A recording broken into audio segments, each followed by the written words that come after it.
Hello friends, thank you so much for your support. आप लोग अपना प्यार इसी तरह बनाए रखिए क्योंकि हम आपके लिए रिबॉर्न से जुड़ी और रोमांटिक एडवेंचरस कहानियाँ लगातार लाते रहेंगे। तो बिना देर किए चलिए कहानी शुरू करते हैं। नर्क के भगवान की गहरी नजर उसके कोमल कोमल होंठों पर पड़ी, गीले होंठों को थोड़ा सा शैतानी मुस्कान में खिलने के लिए देख रहा था, और वह अपने दिल की धड़कन को महसूस करने से खुद को रोक नहीं सका। उसने उसके चेहरे पर चिढ़ाने वाले भाव के साथ उसकी ओर देखा और उसकी आवाज धीमी और थोड़ी कर्कश थी। उसने कहा, ऐसा लगता है कि मैं जाने देना बर्दाश्त नहीं कर सकता। उन शब्दों को सुनकर फैंग जियू, जो उसका मजाक उड़ाने का इरादा रखती थी, अचानक उसके मुंह के कोने सिकुड़ गए और उसने फिर उस सुंदर चेहरे को देखा जो करीब और करीब आ रहा था। उसका पूरा अस्तित्व उसके हाथों से छूटने के लिए संघर्ष कर रहा था और उछलकर उससे दूर जा रही थी, और उसने उसे सावधानी से देखा। उसके चेहरे पर क्रोध आ गया। नरक भगवान, मेरे पास पुरुष और पुरुष की प्रवृत्ति नहीं है। भले ही आप नुकसान पहुंचाना चाहें, आपको इसे मुझ पर बर्बाद नहीं करना चाहिए। मैं सिर्फ 15 साल का हूं और एक फूल हूं जो खिलने ही वाला है। मैं आपके द्वारा बर्बाद किए जाने को बर्दाश्त नहीं कर पाऊंगा। दरवाजे के बाहर शैडो वन ने उन शब्दों को सुनकर अपनी आंखों में आंसू लेकर अपना सिर हिलाया। अपने दिल में सोचा, यह सही है, यह सही है। हे प्रभु, भले ही आपको टूटी आस्तीन की आदत हो, आपको उस बच्चे को नहीं चुनना चाहिए। उस बच्चे में ऐसा क्या अच्छा है? अजीब और चालाक होने के अलावा वह विकृत भी है। यदि आपने वास्तव में उस पर अपनी नजरें गड़ा दी हैं, तो यह नहीं होगा कि आप उसे नष्ट कर रहे हैं, बल्कि यह वह होगा जो आपको अशुद्ध कर रहा है। और नर्क के भगवान, जिन्होंने फैंग जियू के शब्दों को सुना, इसके बजाय अवाक रह गए। पुरुष और पुरुष प्रवृत्तियां, किसने कहा कि उनमें ऐसी प्रवृत्ति थी? इस महिला का दिमाग हमेशा ऐसी बकवास से क्यों भरा रहता था? उसके चेहरे पर सदमे और सावधानी की अभिव्यक्ति देखें। उसका दिल जो थोड़ा हिल गया था और डगमगा गया था, फिर धीरे धीरे शांत हो गया। उसका चेहरा थोड़ा गर्म हो गया क्योंकि उसने उस महिला को ऐसी अभिव्यक्ति के साथ देखा जो इतनी पिटाई के लायक थी, और उसकी आवाज ठंडी हो गई जब उसने दांतों को थोड़ा भींच कर कहा, आपने इस बारे में बहुत सोचा है। मुझ में ऐसी कोई अवांछित आदत नहीं है। उन शब्दों के विपरीत क्या फैंग जियू उन पर विश्वास करेगा? बेशक वह ऐसा नहीं करेगी। इसलिए उसने बाहर की ओर अपना रास्ता बढ़ाते हुए केवल शर्मीली मुस्कान दी और कहा, दरअसल मुझे भी लगता है कि आपके पास ऐसी कोई अवांछनीय आदत नहीं होगी। शैडो वन ने भी यह कहा है। आप निश्चित रूप से एक ऐसे व्यक्ति हैं जो देखने में अच्छे हैं और बहुत काम के हैं। अन्यथा आपके वापस आने के तुरंत बाद वह आपको दो सुंदरियां नहीं देते, है ना? यह सुनकर बाहर मौजूद शैडो वन के चेहरे से लगभग आंसू बहने लगे। मैं कहता हूँ, हे छोटे पूर्वज, क्या तुम अपनी हर बात में मेरा नाम नहीं घसीट सकते? नर्क का भगवान अपनी सीट पर बना रहा और नहीं हिला। उसकी उंगली रुक रुक कर मेज पर हल्के से दस्तक दे रही थी, और उसने उस महिला को देखा जो दरवाजे के बाहर पहुंचने तक छोटे छोटे कदमों से खुद को धक्का दे रही थी, और फिर तुरंत अपने पैरों को खींचकर बाहर की ओर भाग गई। देर हो रही है और मैं अब नर्क के भगवान के आराम में खलल नहीं डालूंगा। जब तक ये शब्द बाहर आए, तब तक उस व्यक्ति का कोई संकेत नहीं था। छाया एक, अपने भगवान को अंदर बुलाते हुए सुनकर शैडो वन ने खुद को मजबूत किया और अंदर चला गया। मेरे मेरे भगवान, तुमने उससे कहा था कि मैं चाहता था कि तुम दो महिलाओं को यहां लाकर सोते समय मेरा इंतजार करो। द हिल्स लॉर्ड ने पूछा, जब उसकी मुस्कुराती हुई लेकिन बिल्कुल नहीं मुस्कुराती हुई आंखें शैडो वन पर पड़ी, जिससे शैडो वन को अपना सिर उठाने की भी हिम्मत नहीं हुई। आपका अधीनस्थ मंडप में भूत डॉक्टर से टकराया और उसने इसके बारे में पूछा। आपका अधीनस्थ तब? फिर शैडो वन के माथे पर सेम के आकार तक ठंडा पसीना बह रहा था, और वह अचानक सटीक रूप से बोलने में असमर्थ हो गया। क्या आप कुछ दिनों के लिए क्लियर विंड टॉवर में भी रहना चाह रहे होंगे? यह सुनकर शैडो वन का चेहरा तुरंत पीला पड़ गया और वह धड़ाम से अपने घुटनों पर गिर गया। हे प्रभु, आपके क्रोध को शांत करें। आपका अधीनस्थ निश्चित रूप से अगली बार ऐसा नहीं करेगा। अपने आप को बर्खास्त करो। अगर ऐसा दोबारा हुआ तो तुम्हें माफ नहीं किया जाएगा। द हिल्स लॉर्ड ने बर्खास्तगी में अपना हाथ लहराया, जिससे शैडो वन को खुद को दुर्लभ बनाने का संकेत मिला। जी महाराज। शैडो वन ने अंदर ही अंदर राहत की सांस ली। वह बाहर की ओर दौड़ते हुए उठने के लिए छटपटा रहा था। शैडो वन के पीछे हटने के बाद, यह सोचकर कि जिस तरह से उस महिला ने खुद को उससे दूर कर लिया था जैसे वह कोई जहरीला बिच्छू हो, उसकी भौहें अनायास ही तन गईं। उसने अपनी ठुड्डी पर हाथ फेरा और मन ही मन सोचा, क्या मेरा चेहरा उसकी आंखों में अच्छा नहीं लग रहा है?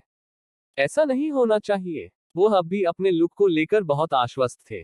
लेकिन अगर यह सच था, तो उस महिला ने इसे क्यों नहीं खरीदा? क्या ऐसा हो सकता है कि उसे पहले उन महिलाओं से यह सीखने की जरूरत थी कि कैसे अपने रूप का इस्तेमाल करके उन्हें लुभाया और आकर्षित किया जाए? अपने कमरे में वापस लौटने के बाद फैंग जियू बिस्तर पर लेट गई और इसके बारे में सोचा और महसूस किया कि यह दौड़ने का समय था। वो नर्क का भगवान थोड़ा असामान्य था और उसका चेहरा ठीक होने वाला था। इसलिए बेहतर होगा कि वह भागने के लिए अच्छे समय की तलाश करे। यह ना मालूम था कि यदि वह यहीं पड़ी रही तो और कौन सी मुसीबत होगी। अगले दिन वह ओल्ड लिन के पास अपनी मनगढ़ंत दवा लेकर आई और फिर मेडिकल टॉवर से कई जादुई जड़ी बूटियां ले गई। जब वह मेडिकल टॉवर से बाहर निकलने ही वाली थी, उसने ओल्ड लिन को एक बड़ा बक्सा लेकर अंदर आते देखा और फिर उसने पूछा, ओल्ड लिन, तुम अपने हाथों में क्या ले जा रहे हो? हो, यह यहाँ 1000 साल पुराना जिनसेंग है, एक दुर्लभ खजाना जो शायद ही 100 वर्षों में देखा गया हो। यहाँ देखें, यह एक अत्यधिक प्रीमियम खजाना है। उसने बक्सा खोला, उसकी आंखें उत्साह से भर आई और उसने कहा, इस 1000 साल पुराने जिनसेंग के साथ केवल एक छोटा सा टुकड़ा किसी ऐसे व्यक्ति के जीवन को धारण करने में सक्षम होगा जिसकी आभा गंभीर रूप से कमजोर है और कई बार यह जीवन बचाने वाली चमत्कारी दवा हो सकती है। यह एक विशाल चीज है। इसकी जड़ें अक्षुण्ण है और इसकी शिरा रेखाएं स्पष्ट हैं।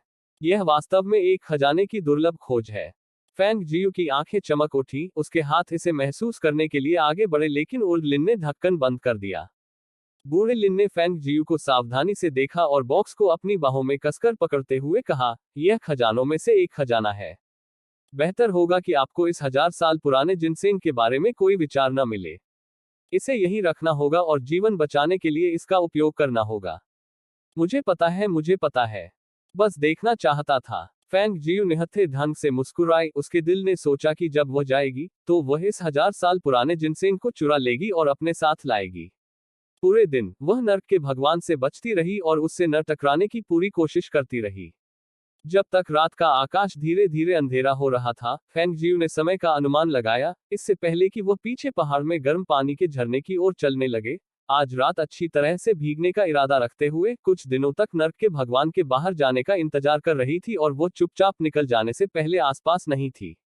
अपने कपड़े उतारकर और अपने शरीर पर धुंध की एक पतली परत बांधकर फैंग जियू ने सावधानी से गर्म पानी के झरने में कदम रखा। पीछे के इस पहाड़ में यह गर्म पानी का झरना अधिक गहरा था और वो केवल पूल के किनारों के साथ चल सकती थी और फिर पानी में डूबने के लिए किनारे पर बैठ सकती थी। किनारे पर पीछे झुकते हुए उसने आह भरी, शुद्ध आनंद। जैसे जैसे रात धीरे धीरे गहरी हो रही थी, आकाश टिमटिमाते तारों से भर गया था, एक बेहद खूबसूरत दृश्य। गर्म पानी के झरने में भीगने के लिए आते हुए आपने इस भगवान को अपने साथ आने के लिए क्यों नहीं कहा, बल्कि स्वयं यहाँ आने के लिए क्यों कहा? इतनी अचानक आई आवाज ने फैंग जियू को इतना चौंका दिया कि वह लगभग तुरंत ही बाहर कूद गई। लेकिन यह याद करते हुए कि उसके शरीर पर केवल पतली धुंध की एक परत थी, वह तुरंत वापस पानी में डूब गई। उसकी निगाहें क्रोध से भर गईं और उसने छाया के बीच से बाहर निकल रहे व्यक्ति को देखा। तुम यहाँ क्यों हो? नर्क का भगवान, जो अपनी पीठ के पीछे हाथ रखकर बाहर आ रहा था, उसने अपना मुखौटा नहीं पहना था, जिससे उसका चेहरा प्रकट हो रहा था जो स्वर्गीय देवताओं के समान सुंदर था। लेकिन उस क्षण उसकी गहरी मर्मज्ञ दृष्टि पानी के भीतर चिकने गोल कंधों पर खड़ी आकृति को घूर रही थी और उसका दूर हटने का कोई इरादा नहीं था, बल्कि उसकी निःसंकोच प्रशंसा करने का कोई इरादा नहीं था। पीछे सोचते हुए यह दूसरी बार था जब उसने उसे पानी के भीतर इस तरह देखा था। पिछली बार उसके मन में उसके बारे में कोई अन्य विचार नहीं था और उसने स्वाभाविक रूप से इस पर कोई ध्यान नहीं दिया था, इस पर कभी अधिक ध्यान नहीं दिया था। लेकिन आज उसे फिर से देखकर उसे लगा कि पानी में वह महिला, जिसकी पानी की सतह से रात की नर्म रोशनी झलक रही थी, एक चित्र के समान सुंदर थी। भले ही उसके चेहरे पर उस औषधीय मरहम का लेप किया गया हो, फिर भी वह उसकी आंखों में कम आकर्षक और मनभावन नहीं लग रही थी। उसने गर्म पानी के झरने के किनारे पर खड़े होकर अपनी पीठ के पीछे अपने हाथ रखे, उस महिला को घूरते हुए देखा जो पीछे की ओर सिकुड़ी हुई थी और पानी के भीतर एक गेंद में लिपटी हुई थी और अपने सुंदर और अत्यधिक दृढ़ चेहरे पर लगभग अज्ञात मुस्कान के साथ कह रही थी, यह स्थान यहाँ इस भगवान का है। इस भगवान के यहाँ प्रकट होने में इतनी अजीब बात क्या है?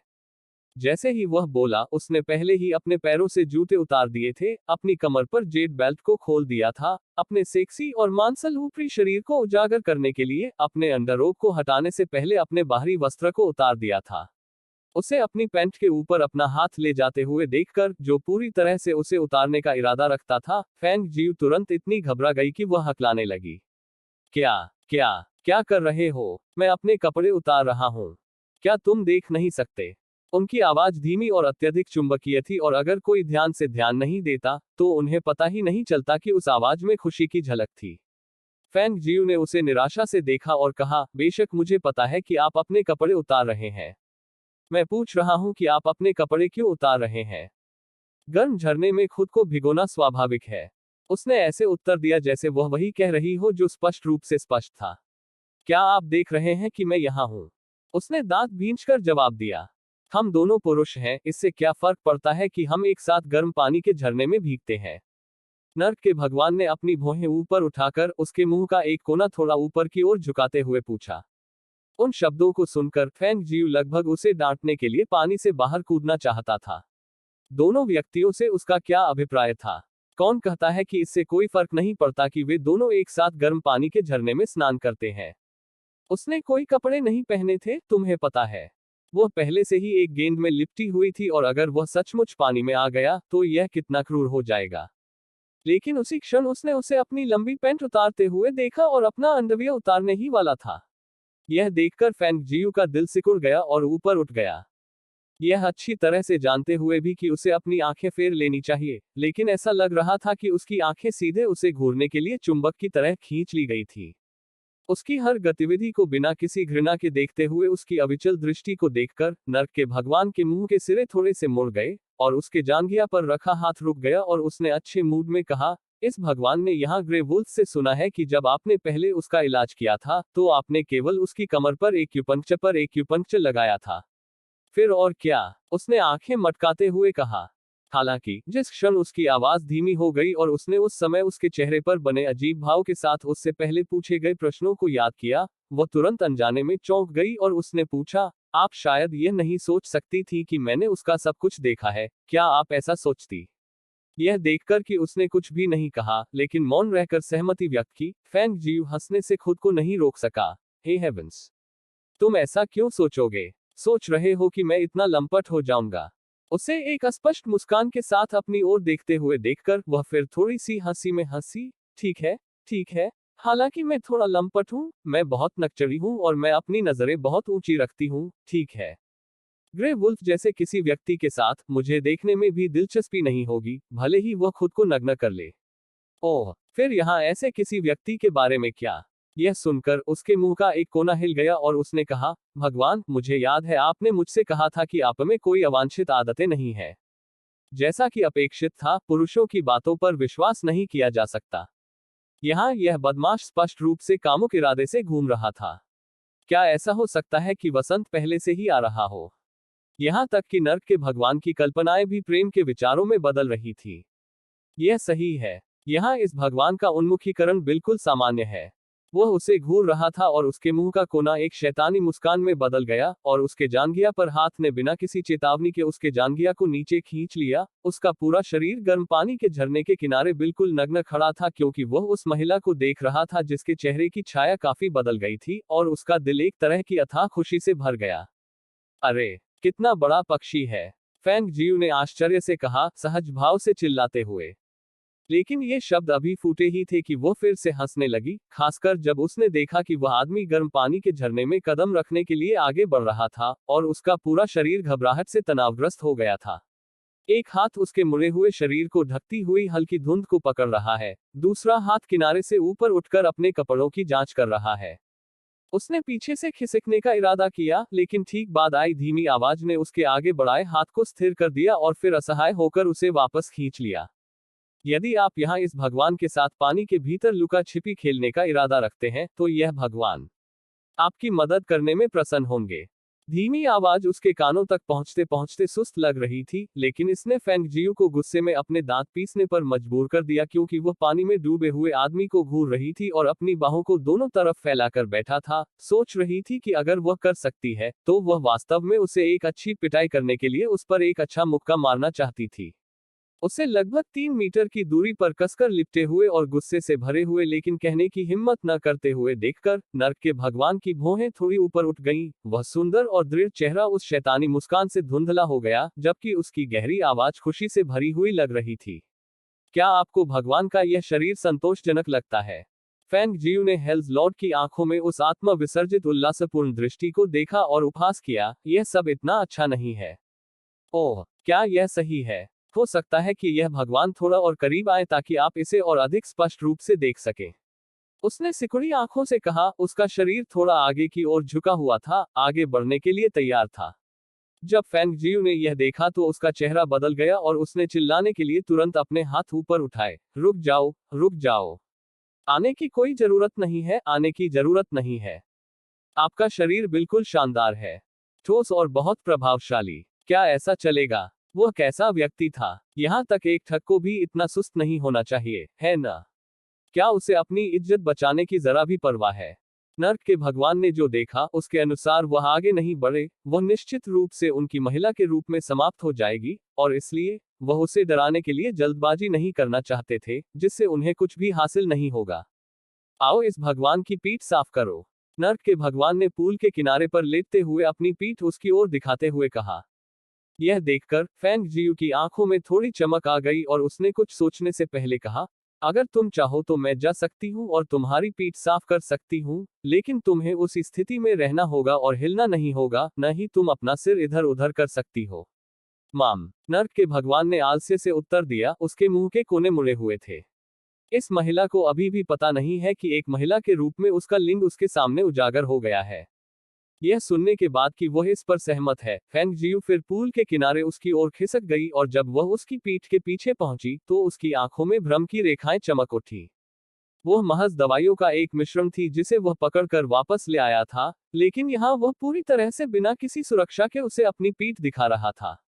वह वास्तव में नहीं जानती थी कि उसका उस पर भरोसा कहां से आ रहा था, क्योंकि उसे पता होना चाहिए कि अगर यह कोई ऐसा व्यक्ति था जिसने भयावह इरादे पाल रखे थे और उसने इस तरह के लोगों के सामने अपनी पीठ दिखा दी, तो वह उन लोगों के लिए अपनी जान भी गंवा सकता था। तौलिया कहाँ है? क्या तुम एक लाए हो? फैंग जियू ने पूछा और उसने देखा कि वह उसे एक सफेद तौलिया देने के लिए आगे बढ़ रहा था। उससे तौलिया प्राप्त करते हुए वह रुक रुक कर और आधे अधूरे मन से उसकी पीठ रगड़ने लगी, जबकि वह अपने मन में यह अविश्वसनीय सोच रही थी कि वह एक आदमी के साथ गर्म पानी के झरने में बिल्कुल नग्न होकर भीग रही होगी, और यहाँ तक कि उसके लिए अपनी पीठ भी रगड़ रही थी। यह कुछ ऐसा था जिसकी उसने पहले कभी कल्पना भी नहीं की थी। थोड़ा कठिन। उसकी आवाज थोड़ी कर्कश लग रही थी, इसका कोई और कारण नहीं था कि वह बहुत हल्के से रगड़ रही थी। ऐसा महसूस हो रहा था जैसे वह उसे गुदगुदी कर रही थी, जिससे उसके भीतर एक भयावह आग भड़क उठी। फैंग जियू स्वाभाविक रूप से यह पता लगाने में सक्षम था कि उसकी आवाज थोड़ी गहरी हो गई थी और उसमें थोड़ी कर्कशता आ गई थी। उसने उस पर एक नजर डाली और अंदर ही अंदर कसमसाते हुए थोड़ी और ताकत लगा दी। उसने शुरू में सोचा था कि भागने से पहले उसे बेहोश करने के लिए अपने बालों में छिपाई गई हेयरपिन का उपयोग करेगी, लेकिन जब उसने सोचा कि वह उस पर पूरा भरोसा दिखा रही है, तो वह खुद को ऐसा करने के लिए मजबूर नहीं कर सकी। थोड़ी देर के बाद उसके हाथ थकने लगे थे, लेकिन वहां कोई आदमी इतना आराम से फैला हुआ था कि वह 1 इंच भी आगे नहीं बढ़ रहा था कि वह रुक गई और फिर बोली, मैं हिल्स लॉर्ड कहूंगी। आपको इसका भरपूर आनंद लेना चाहिए था ना?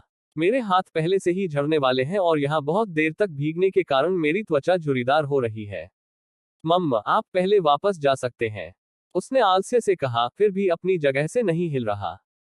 यह सुनकर और उसे आराम से आंखें बंद करके लेटे हुए देखकर वह फिर थोड़ा पीछे हट गई जहां उसके कपड़े थे, और फिर कपड़े खींचकर उन्हें पानी के अंदर डाल दिया। नर्क के भगवान ने पानी की सतह से बाहर आने से पहले उसे अपने कपड़े अपनी ओर पीट करके पहने हुए देखा। उसने ऐसे कपड़े पहने थे जो गीले हो रहे थे और जाने के इरादे से उठ रही थी। फिर उसकी भौहें अनायास ही तन गईं और उसने कहा, क्या आप उन गीले कपड़ों में वापस जा रहे हैं? जैसे ही कपड़े भीग गए वे उसके शरीर से कसकर चिपक गए, जिससे उसकी सुडौल आकृति पूरी तरह से स्पष्ट हो गई। हालांकि उसने अपने शरीर के सामने एक गुच्छेदार पतली जाली लपेट रखी थी, लेकिन उस हल्की सी स्पष्ट विचारोत्तेजक कामुकता ने उसके अंदर एक गर्मी पैदा कर दी। इसके अलावा वापसी के रास्ते में दृश्य और अदृश्य दोनों तरह से कितने गाढ़ थे। क्या तब वह सबके देखने के लिए पूरी तरह से उजागर नहीं हो जाएगी? अगर मैं वापस गीले कपड़े पहन लूं तो इससे क्या फर्क पड़ता है? वापस आते ही मैं उन्हें बदल लूंगा। उसने बिना ज्यादा सोचे यह कहा क्योंकि उसके कदम बिना रुके उसे बाहर की ओर ले जा रहे थे। लेकिन अगले ही पल उसका शरीर अचानक अकड़ गया। वापस जाने के लिए भगवान का यह बाहरी वस्त्र अपने ऊपर ओढ़ लो। एक अगोचर अक्षता के साथ गहरी आवाज उसके पीछे से सुनाई दी, जैसे हवा की गर्म सांस उसके कान के ऊपर चली गई, जिससे उसके कान में झंझनाहट हुई, थोड़ी गुदगुदी महसूस हुई। उसने यह देखने के लिए अपना सिर थोड़ा नीचे किया कि पीछे से एक मर्दाना हाथ उसके चारों ओर चक्कर लगा रहा है। वह मजबूत हाथ उसे अपने अंदर ऐसे लपेट रहा था जैसे उसके शरीर पर एक बाहरी वस्त्र लिपटा हुआ था। आगे से लेकर पीछे तक उसका पूरा शरीर लिपटा हुआ था। उसने अपना सिर पीछे नहीं घुमाया, उसका शरीर थोड़ा अकड़ गया। सिर्फ इसलिए नहीं कि उसने अचानक उसे बाहरी वस्त्र पहनाने के लिए अपनी बांह उसके चारों ओर पहुंचा दी थी, बल्कि इस तथ्य के कारण भी कि उसका शरीर उसके ऊपर चिपक गया था। उसने बिल्कुल भी कपड़े नहीं पहने थे, क्या आप जानते हैं? धन्यवाद। तेज कदमों से बाहर निकलने से पहले वह जल्दी से बुदबुदाए। यह पहली बार था कि कोई उसके प्रति इतना निर्दयी था और उसे इसके लिए उस व्यक्ति को धन्यवाद देना पड़ा। कितना अपमानजनक! उसे बेहद घबराए हुए कदमों से भागते हुए देखकर, जैसे वह अपनी जान बचाने के लिए भाग रही हो, नर्क के भगवान के मुंह के कोने खुशी से मुस्कुराने के लिए ऊपर उठे। और जब शैडो वन, जो गर्म पानी के झरने के बाहर पहरा दे रहा था, ने उस आकृति को गर्म पानी के झरने के अंदर से तेजी से बाहर निकलते हुए देखा, तो वह मदद नहीं कर सका, लेकिन बड़ी बड़ी आंखों के साथ विस्मय में डूब गया। क्यों? तुम वहां अंदर से बाहर क्यों आओगे? फैंग जियू ने बिना एक शब्द कहे केवल उसकी ओर देखा। उसने अपने चारों ओर बाहरी वस्त्र कस लिया और फिर अपने छोटे से आंगन की ओर चल दी। मेरे स्वर्ग, क्या मैं इसे सही ढंग से देख रहा हूं? क्या उसने सचमुच भगवान का बाहरी वस्त्र अपने चारों ओर लपेटा हुआ है? शैडो वन ने आश्चर्य से कहा। जब वह रात के अंधेरे में गायब हो रही आकृति को देख रहा था, वह लगभग गर्म पानी के झरने में उतरना चाहता था, यह देखने के लिए कि गर्म पानी के झरने के अंदर क्या स्थिति थी। लेकिन गर्म झरने के ऊपर एक अवरोध खड़ा कर दिया गया था और वह अंदर जाने में सक्षम नहीं था। कुछ ही समय बाद, जब उसने भगवान को केवल अपने आंतरिक वस्त्र पहने हुए बाहर निकलते देखा, तो शैडो वन अभिवादन करते हुए आगे बढ़ा और हकलाते हुए उसने पूछा, मेरे भगवान, आपके अधीनस्थ ने क्यों देखा? भूत डॉक्टर को आते देखा। अंदर से बाहर आओ। वे दो लोग संभवतः वहां प्रेमी युगल के साथ स्नान नहीं कर सकते थे। भगवान, जो एक निर्वासित देवता के समान सुंदर, एक दिव्य प्राणी के समान दुर्जय थे, क्या वे वास्तव में एक विकृत चेहरे वाले भूत डॉक्टर जैसे कमजोर व्यक्ति के साथ प्रेमियों के स्नान में भाग लेंगे? उसके दिमाग में उस दृश्य की छवि मात्र से ही उसके मुंह का एक कोना हिल रहा था, और वह उस विचार को आगे बढ़ाने में असमर्थ था। संयोग से, वह भी अंदर गर्म पानी के झरने में भीग रहा था। नर्क के भगवान ने अपने मुंह के कोनों पर मुस्कान के साथ कहा, जैसे ही उसने अपने आंगन की ओर चलने के लिए अपने कदम खोले। शैडो वन ने अवाक होकर आकाश की ओर देखा। संयोगवश? क्या यह सचमुच एक संयोग था? भगवान पहले कभी भी ऐसे समय में गर्म पानी के झरने में स्नान करने नहीं आए थे। और भगवान के चेहरे को इतना कामुक और आनंदमय देखकर उसने यह नहीं सोचा कि भगवान पूरी तरह से उद्देश्यहीन थे। मुख्य प्रांगण में वापस लौटने पर नर्क का भगवान अपने कमरे में चला गया, जबकि शैडो वन बाहर आंगन में पहरा दे रहा था। लेकिन उसका दिल शांत नहीं हुआ और वह विचलित हो गया, क्योंकि वह पहरा दे रहा था। उसे यह भी पता नहीं चला कि कब ग्रे वुल्फ उसके ठीक बगल में आकर खड़ा हो गया। अरे, तुम पिछले कुछ दिनों से इतनी खराब क्यों दिख रही हो? ग्रे वुल्फ ने शैडो वन के कंधे को थपथपाते हुए थोड़ा हैरान होकर पूछा। शैडो वन ने उसकी ओर देखा और शुरू में उसे यह बताना नहीं चाहता था। लेकिन एक पल के बारे में सोचने और कसकर बंद दरवाजे पर अपनी नजर डालने के बाद, उसने फिर अपनी आवाज को दबाते हुए फुसफुसाते हुए पूछा, ग्रे वुल्फ, उन कुछ दिनों में जब आप क्लियर विंड टॉवर में रुके थे, क्या आपने वास्तव में पुरुषों को जिगोलों से आनंद लेने के लिए जाते देखा था? मैंने किया, ग्रे वुल्फ ने सिर हिलाते हुए कहा। यह याद करते हुए कि उसके पेट की मांसपेशियों को भी सहलाया गया था, उसके रोंगटे खड़े हो गए। तो फिर एक आदमी और आदमी ऐसा कैसे करते हैं? आप इसके बारे में उत्सुक क्यों हैं? अरे, आप इसके बारे में भगवान से बात क्यों नहीं करते, ताकि आप क्लियर विंड टॉवर पर अपने क्षितिज का विस्तार कर सकें? ग्रे वुल्फ ने दुर्भावना से कहा। शैडो वन ने उपहास को नजरअंदाज कर दिया और संकट में कहा, मैं अब भगवान के बारे में बहुत चिंतित हूं। आपका क्या मतलब है? ग्रे वुल्फ ने चौंक कर पूछा, पूरी तरह समझ में नहीं आया। क्या आपने ध्यान नहीं दिया कि भगवान भूत डॉक्टर के साथ बहुत अलग तरीके से व्यवहार करते हैं? अभी रात की शुरुआत में उन्होंने खुद को पीछे के पहाड़ में एक साथ गर्म पानी के झरने में भिगोया था। आपने इसे नहीं देखा, लेकिन जब भगवान वहां से बाहर आए तो उनके चेहरे पर आनंदमय प्रेम लिखा हुआ था। तेज, मुझे वास्तव में डर है कि अगर यह इसी तरह जारी रहा तो कुछ हो सकता है। शैडो वन फिर ग्रे वुल्फ की ओर मुड़ा और उसने देखा कि ग्रे वुल्फ उसकी ओर देखकर झपकी ले रहा था। शैडो वन आश्चर्यचकित होकर पूछने से खुद को नहीं रोक सका, तुम्हारी आंखों में क्या खराबी है? हर तरफ लिखा है आनंदित प्रेम। पीछे से जब गहरी और चुंबकीय आवाज उसके कानों तक पहुंची तो शैडो वन का पूरा शरीर अकड़ गया जब उसने देखा कि ग्रे वुल्फ ने सम्मानपूर्वक खड़े होने के लिए अपना सिर नीचे कर लिया। वह मदद नहीं कर सका, लेकिन अंदर ही अंदर गुस्से से उसे कोसने लगा, भाईचारे का कोड कहाँ है? तुम मुझे यह भी नहीं बताते कि प्रभु आए थे। जल्दी से अपने आप को घुमाया और भगवान के चेहरे को अपनी आंखों के सामने बड़ा हुआ देखा। उसके मुंह का कोना जोर से हिल गया और उसने अभिवादन में संबोधित किया, मेरे मेरे भगवान। हाल ही में इस प्रभु के चेहरे पर आनंदमय प्रेम लिखा हुआ है। नर्क के भगवान ने ठंडी आंखों से पूछा। वह भेदी तेज और ठंडी नजर शैडो वन पर पड़ रही थी, जिससे उसके असफल दिल में एक अवर्णनीय ठंडक महसूस हो रही थी। नहीं, बिल्कुल नहीं। ग्रे वुल्फ का सिर नीचा हो गया, एक दुखद दृश्य।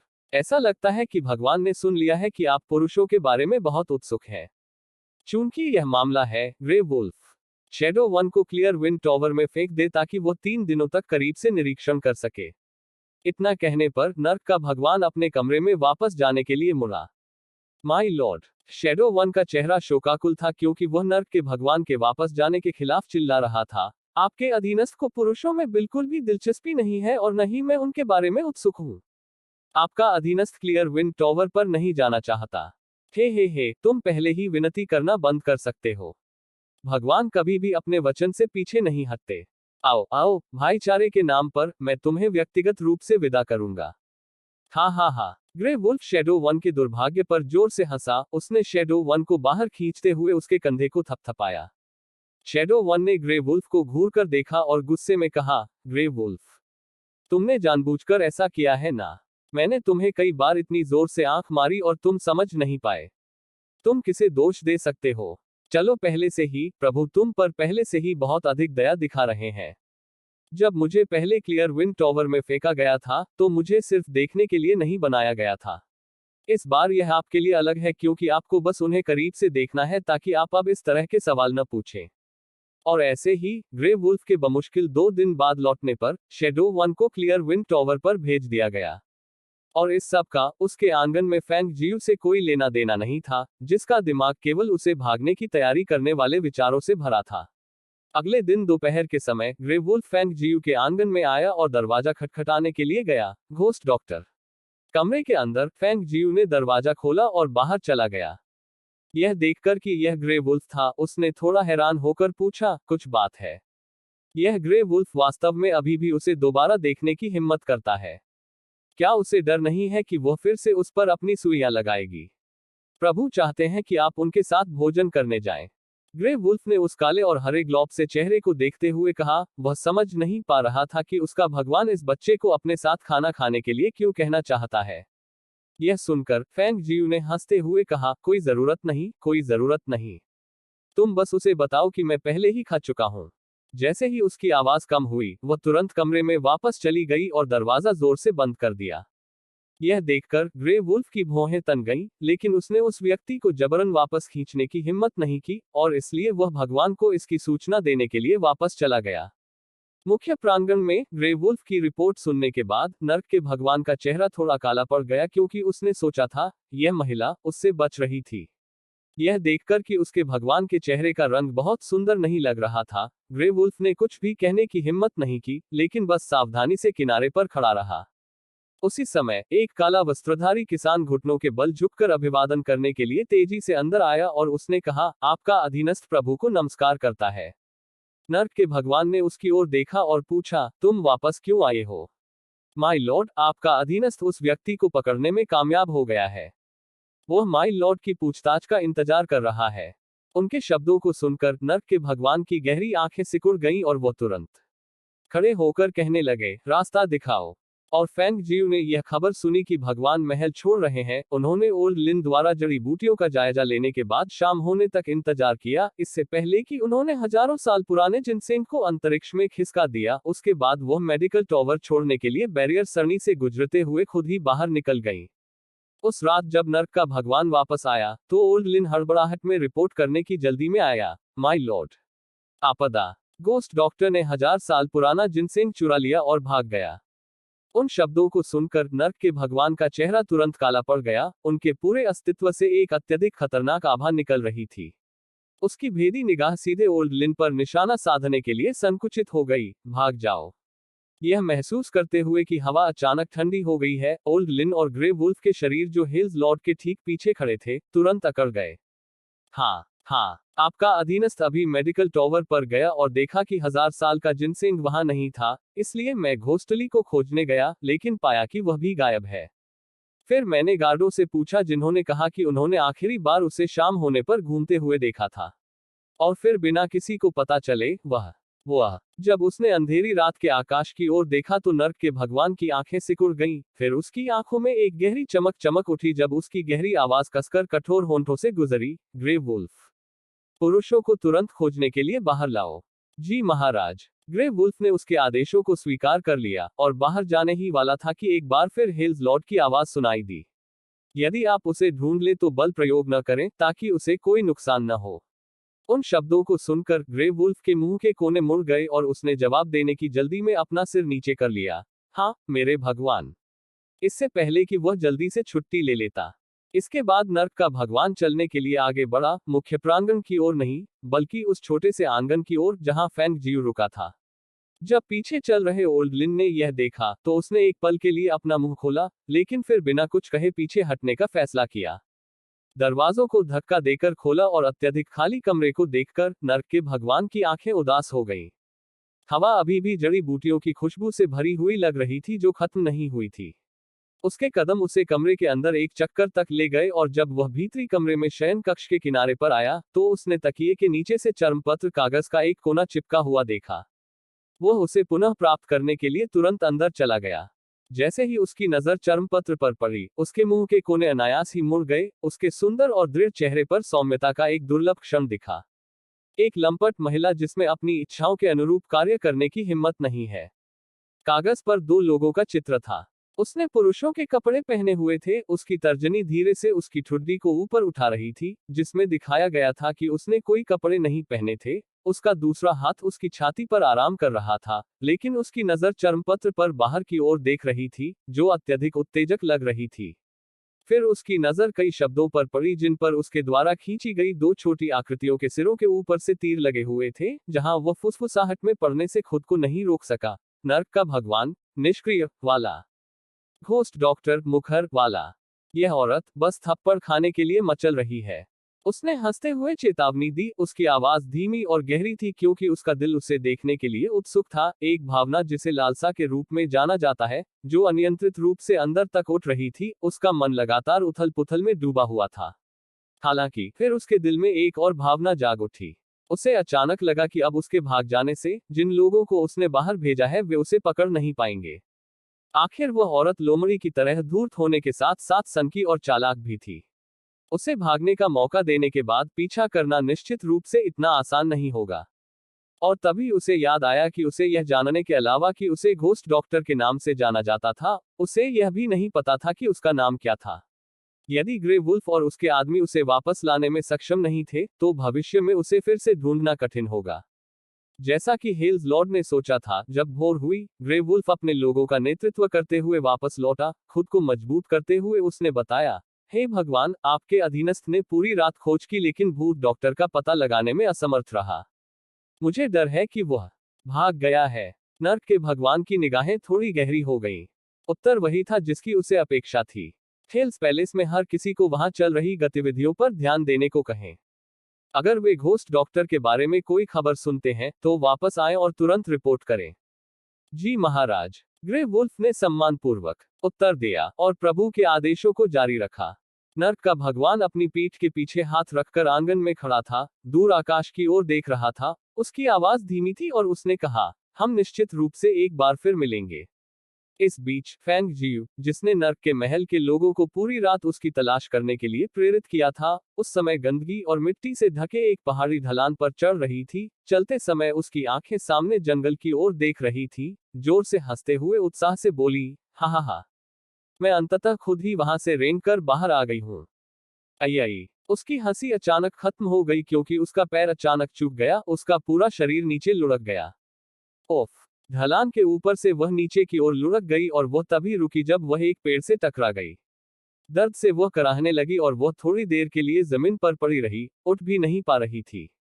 कुछ क्षण बीतने के बाद ही उसने आसमान की ओर देखने के लिए जमीन पर लेटते हुए गहरी सांस ली, यह सोचकर कि उसके लिए उस जगह नर्क के महल से भागना आसान नहीं था।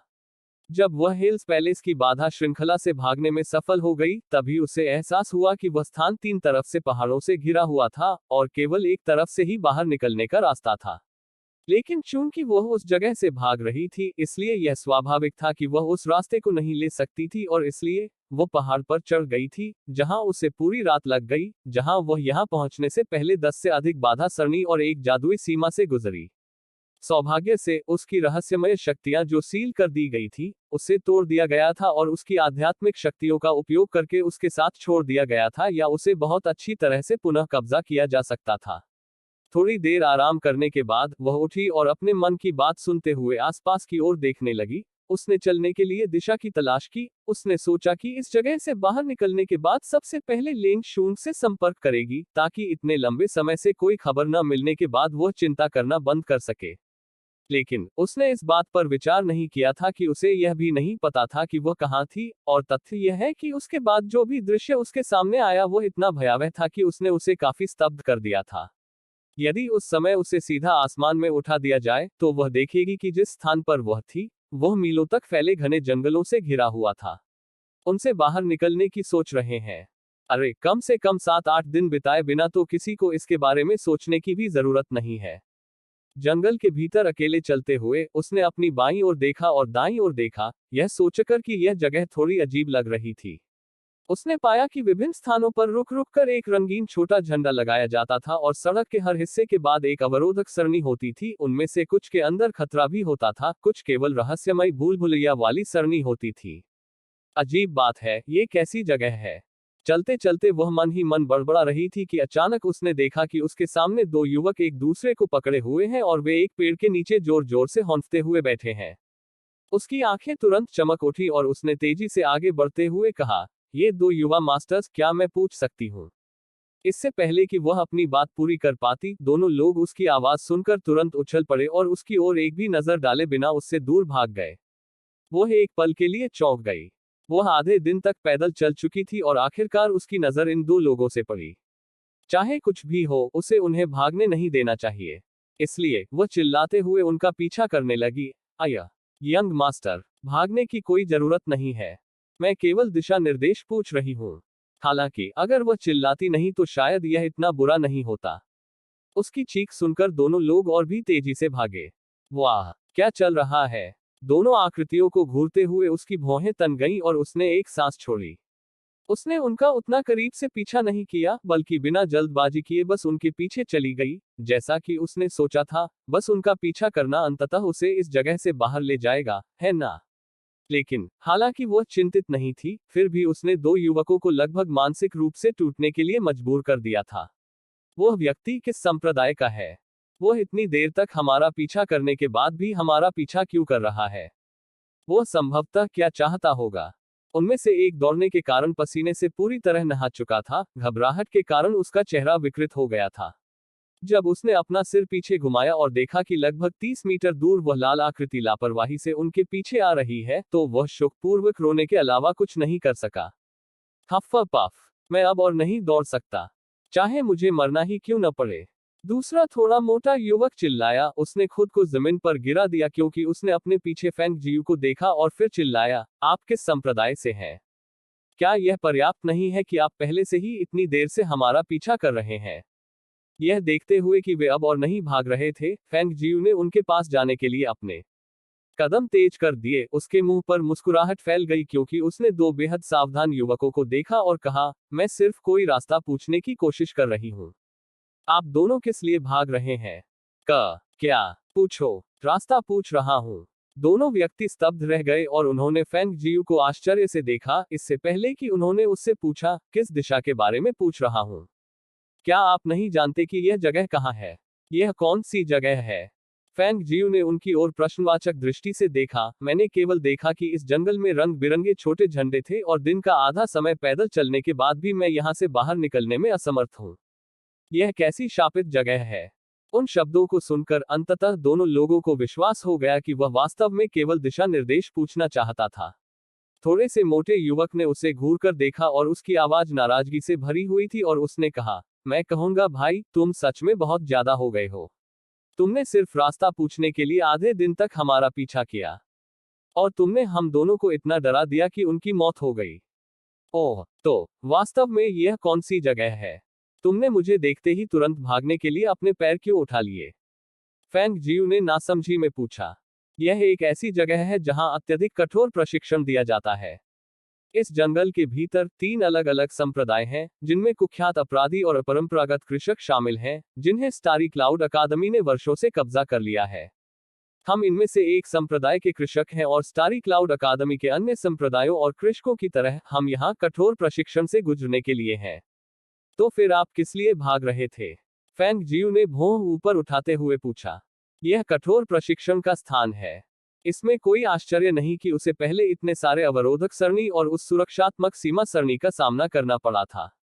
यदि उसके पास उसकी स्पेस रिंग नहीं होती तो वह शायद उस सीमा रेखा को पार नहीं कर पाती। यह सब उस एलिगेंट स्प्लेंडर संप्रदाय के उन अभिशप्त कृषकों के कारण है। वे लूटपाट और हत्या में शामिल हो गए हैं। उस दुष्ट व्यक्ति ने गुस्से से कहा, उसका चेहरा गुस्से से विकृत हो गया। हमारे संप्रदाय के कई साथी शिष्य मूल रूप से उनके साथ यात्रा कर रहे थे और हम रास्ते में कई राक्षसी जानवरों और शैतान गुंडों को मारने में कामयाब रहे। लूट को विभाजित करने के बाद हमारे हिस्से से काफी कुछ प्राप्त किया, लेकिन वे बदमाश वास्तव में लालच से उबर गए थे और उन्होंने संप्रदायों और अकादमी के बीच समझौते का उल्लंघन किया था, जिसमें कहा गया था कि एक बार जब हम चुप हो जाएंगे तो किसी को कभी भी पता नहीं चलेगा। वे शापित बदमाश। जब मैं यहाँ से निकलूंगा तो मैं निश्चित रूप से हमारे पूज्य गुरु को इसकी सूचना दूंगा ताकि वे तलाश कर सकें हमारे लिए न्याय। बहुत खूब। फैंग जियू ने अपना सिर हिलाया। यह दर्शाता है कि वह पूछने से पहले समझ गई थी, और तुम लोगों ने अभी भी मुझे नहीं बताया कि इस जगह से कैसे निकलना है। यहाँ से निकलना इतना आसान नहीं है। दोनों युवकों ने उदास होकर कहा, इस जगह पर एक सीमा रेखा बनाई गई है और बाहरी लोगों के लिए न तो अंदर आना असंभव है, न ही अंदर से बाहर निकलना। जैसे ही उनकी आवाजें कम हुई, उन दोनों को इसका एहसास होने लगा और उन्होंने फैंग जियू को सदमे में देखा। तुम यहाँ कैसे आए? तुम संप्रदायों से नहीं हो और न ही अकादमी से हो। तुम शैतानी करने वाले नहीं हो और न ही अपराधी हो, तो तुम यहाँ कैसे आए? फैंग जियू ने अपनी ठुड्डी पर हाथ फेरा और इसके बारे में सोचा, इससे पहले कि उसने 2 लोगों पर नजर डाली और कहा, मैं आप लोगों को सच बताऊंगी। मैं वास्तव में स्टाररी क्लाउड अकादमी का छात्र हूं, लेकिन क्योंकि मैंने गलती से किसी को नाराज कर दिया था, मुझ पर घात लगाकर हमला किया गया और इस जगह पर फेंकने से पहले मुझे बेहोश कर दिया गया। यही कारण है कि मुझे यह भी नहीं पता कि मैं कहाँ हूँ। आप स्टाररी क्लाउड अकादमी के छात्र हैं? थोड़ा दुबले पतले युवक ने अपना चेहरा संदेह से सिकोड़ते हुए पूछा। तो फिर आपने स्टाररी क्लाउड अकादमी की वर्दी क्यों नहीं पहनी है? फैंग जियू ने अपनी आंखें घुमाई और फिर बेहद असहाय स्वर में कहा, मैंने आपको पहले ही बताया था कि मुझे बाहर निकाल दिया गया और यहाँ फेंक दिया गया। मैं संभवतः अपनी वर्दी कैसे पहन सकता हूँ? दोनों युवक भी इस बारे में बिल्कुल स्पष्ट नहीं थे कि स्टाररी क्लाउड अकादमी के भीतर चीजें वास्तव में कैसी थी, लेकिन उसे यह कहते हुए सुनने के बाद उन्होंने इस तथ्य पर विचार किया कि इस स्थान पर निर्धारित सीमा रेखा कुछ ऐसी नहीं थी जिसे बाहरी लोग संभवतः तोड़ सके। उन्होंने यह मानना कर दिया कि स्थिति वैसी ही रही होगी जैसा कि युवक ने कहा था कि उसने किसी को नाराज कर दिया था और अंत में उसे यहाँ फेंक दिया गया। इसलिए दोनों युवकों ने फिर एक दूसरे पर नजर डाली और आगे जांच न करने का फैसला किया। फैटी ने फैंग जियू की ओर देखा और फिर कहा, यहाँ से निकलने के लिए हमें 1000 अनुभव अंक जमा करने होंगे। आप जिस स्थिति में हैं उसे देखकर मैं अनुमान लगा रहा हूं कि आपके पास अपना अनुभव जेड बैज भी नहीं है। फैंग जियू पूरी तरह से आंख मूंद कर यहाँ टटोल रही थी क्योंकि वह वास्तव में इन संप्रदायों या अकादमियों और अन्य चीजों के बारे में कुछ भी नहीं जानती थी। इसलिए फैटी को यह कहते हुए सुनकर वह मदद नहीं कर सकी, लेकिन उत्सुकता से पूछा, मैं अंक कैसे जमा करूं? और इसका अनुभव जेड बैज से क्या लेना देना है? फैंग जियू की यह बात सुनकर दोनों युवकों के मुंह के कोने हिल गए जब उन्होंने युवक की ओर देखा। मैं कहूंगा भाई, तुम्हें इसके बारे में पता भी नहीं है। क्या तुम संभवतः स्टाररी क्लाउड के सबसे निचले दर्जे के ग्रीन शर्ट्स के सदस्य हो सकते हो? फैंग जियू ने बेशर्मी से हंसते हुए कहा, क्या दोनों बड़े भाई कृपया मुझे इसके बारे में बताएंगे। स्टाररी क्लाउड अकादमी के हेडमास्टर अमर रिवरेंड शी मयू द्वारा अनुभव जेड बैच को व्यक्तिगत रूप से दिव्य अनुभूति से भर दिया गया है। हमें केवल जेड बैच में अपना खून टपकाने की जरूरत है और जो भी राक्षसी जानवर या शैतान कृषक और अपराधी हम यहाँ मारेंगे वे सभी हमारे अनुभव जेड बैच में अपने आप दर्ज हो जाएंगे। 1000 अनुभव बिंदु भरने के बाद यह हमारे कठोर प्रशिक्षण का अंत होगा या हमें यहीं रहना होगा, प्राप्त करने में असमर्थ। बाहर। इसके बारे में बोलते हुए मूर्ख युवक एक क्षण रुका और फिर कहा, लेकिन पहले और दूसरे स्तर के राक्षसी को मारने से केवल 10 अनुभव अंक मिलते हैं, जबकि स्तर 3 और स्तर 4 में 30 अनुभव अंक मिलते हैं। लेकिन स्तर 3 और 4 पर राक्षसी जानवरों की युद्ध शक्तियां पहले से ही स्तर 6 या स्तर 7 के मानव मार्शल मास्टर की शक्तियों के बराबर है। इसके आधार पर आप कहेंगे कि 1000 अनुभव अंक जमा करने से पहले हमें कितने लोगों को मारना होगा। फैंग जियू ने ध्यान से सुना, एक पल के लिए चौंक कर देखा और दूसरे पल के लिए आश्चर्यचकित होकर फिर पूछा, तो क्या उच्च अनुभव बिंदुओं वाला कोई राक्षसी जानवर नहीं है? हो, यहाँ देखो, हमारे यहाँ एक नौसिखिया रहता है। उस मोटे युवक ने अपने साथियों को अपनी कोहनी से धक्का देते हुए कहा और उन दोनों के चेहरे चौड़ी मुस्कान में बदल गए। नौसिखिया। फैंग जियू ने अपनी भौहें ऊपर उठाई और मन ही मन सोचा, वह वास्तव में एक नौसिखिया थी जिसने अभी अभी यहाँ कदम रखा है। ग्रीन गैलप देश के संप्रदायों और अकादमियों के बारे में ये सभी बातें। ऐसा लगता है कि वापस आने पर उसे उनके बारे में और अधिक जानकारी प्राप्त करनी होगी। मैं आपको बता दूं कि भाई, बेहतर होगा कि आप प्रार्थना करें कि आप राक्षसी जानवरों के स्तर 5 और उससे ऊपर या ग्रैंड स्पिरिट मास्टर स्तर के शैतानी साधकों से न मिलें, अन्यथा जो कुछ भी आप पाएंगे वह केवल मृत्यु होगी और अनुभव बिंदुओं के बारे में बात करने की भी आवश्यकता नहीं होगी। और भी बहुत कुछ है। अनुभव बिंदुओं को बलपूर्वक नहीं छीना जा सकता है। जो चीजें छीनी जा सकती हैं वे राक्षसी जानवरों के मारे जाने के बाद उनके कीमती सामान है। यह सुनकर फैंग जियू ने फिर पूछा, 5वें स्तर से ऊपर के राक्षसी जानवर और ग्रैंड स्पिरिट मास्टर्स ग्रेड के शैतानी खेती करने वाले आपको कितने अनुभव अंक देंगे? 100 अनुभव बिंदु। लेकिन अब मैं आपको बता दूं, जिस क्षण आप उनसे मिलते हैं तो बेहतर होगा कि आप जल्दी करें और भाग जाएं। उनसे आमने सामने न मिलें।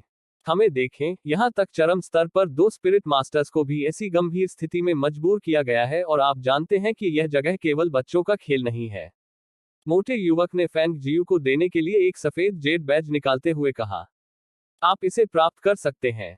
यह एक ऐसा टुकड़ा है जिसके लिए मैंने हमारे रिवरेंड मास्टर से बहुत लंबे समय तक विनती की थी, इससे पहले कि मैं अपना खो जाने की स्थिति में इसे अपने पास रख पाता।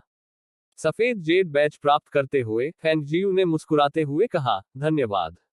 मैंने यह नहीं पूछा कि मुझे यहाँ अपने 2 बड़े भाइयों को कैसे संबोधित करना चाहिए।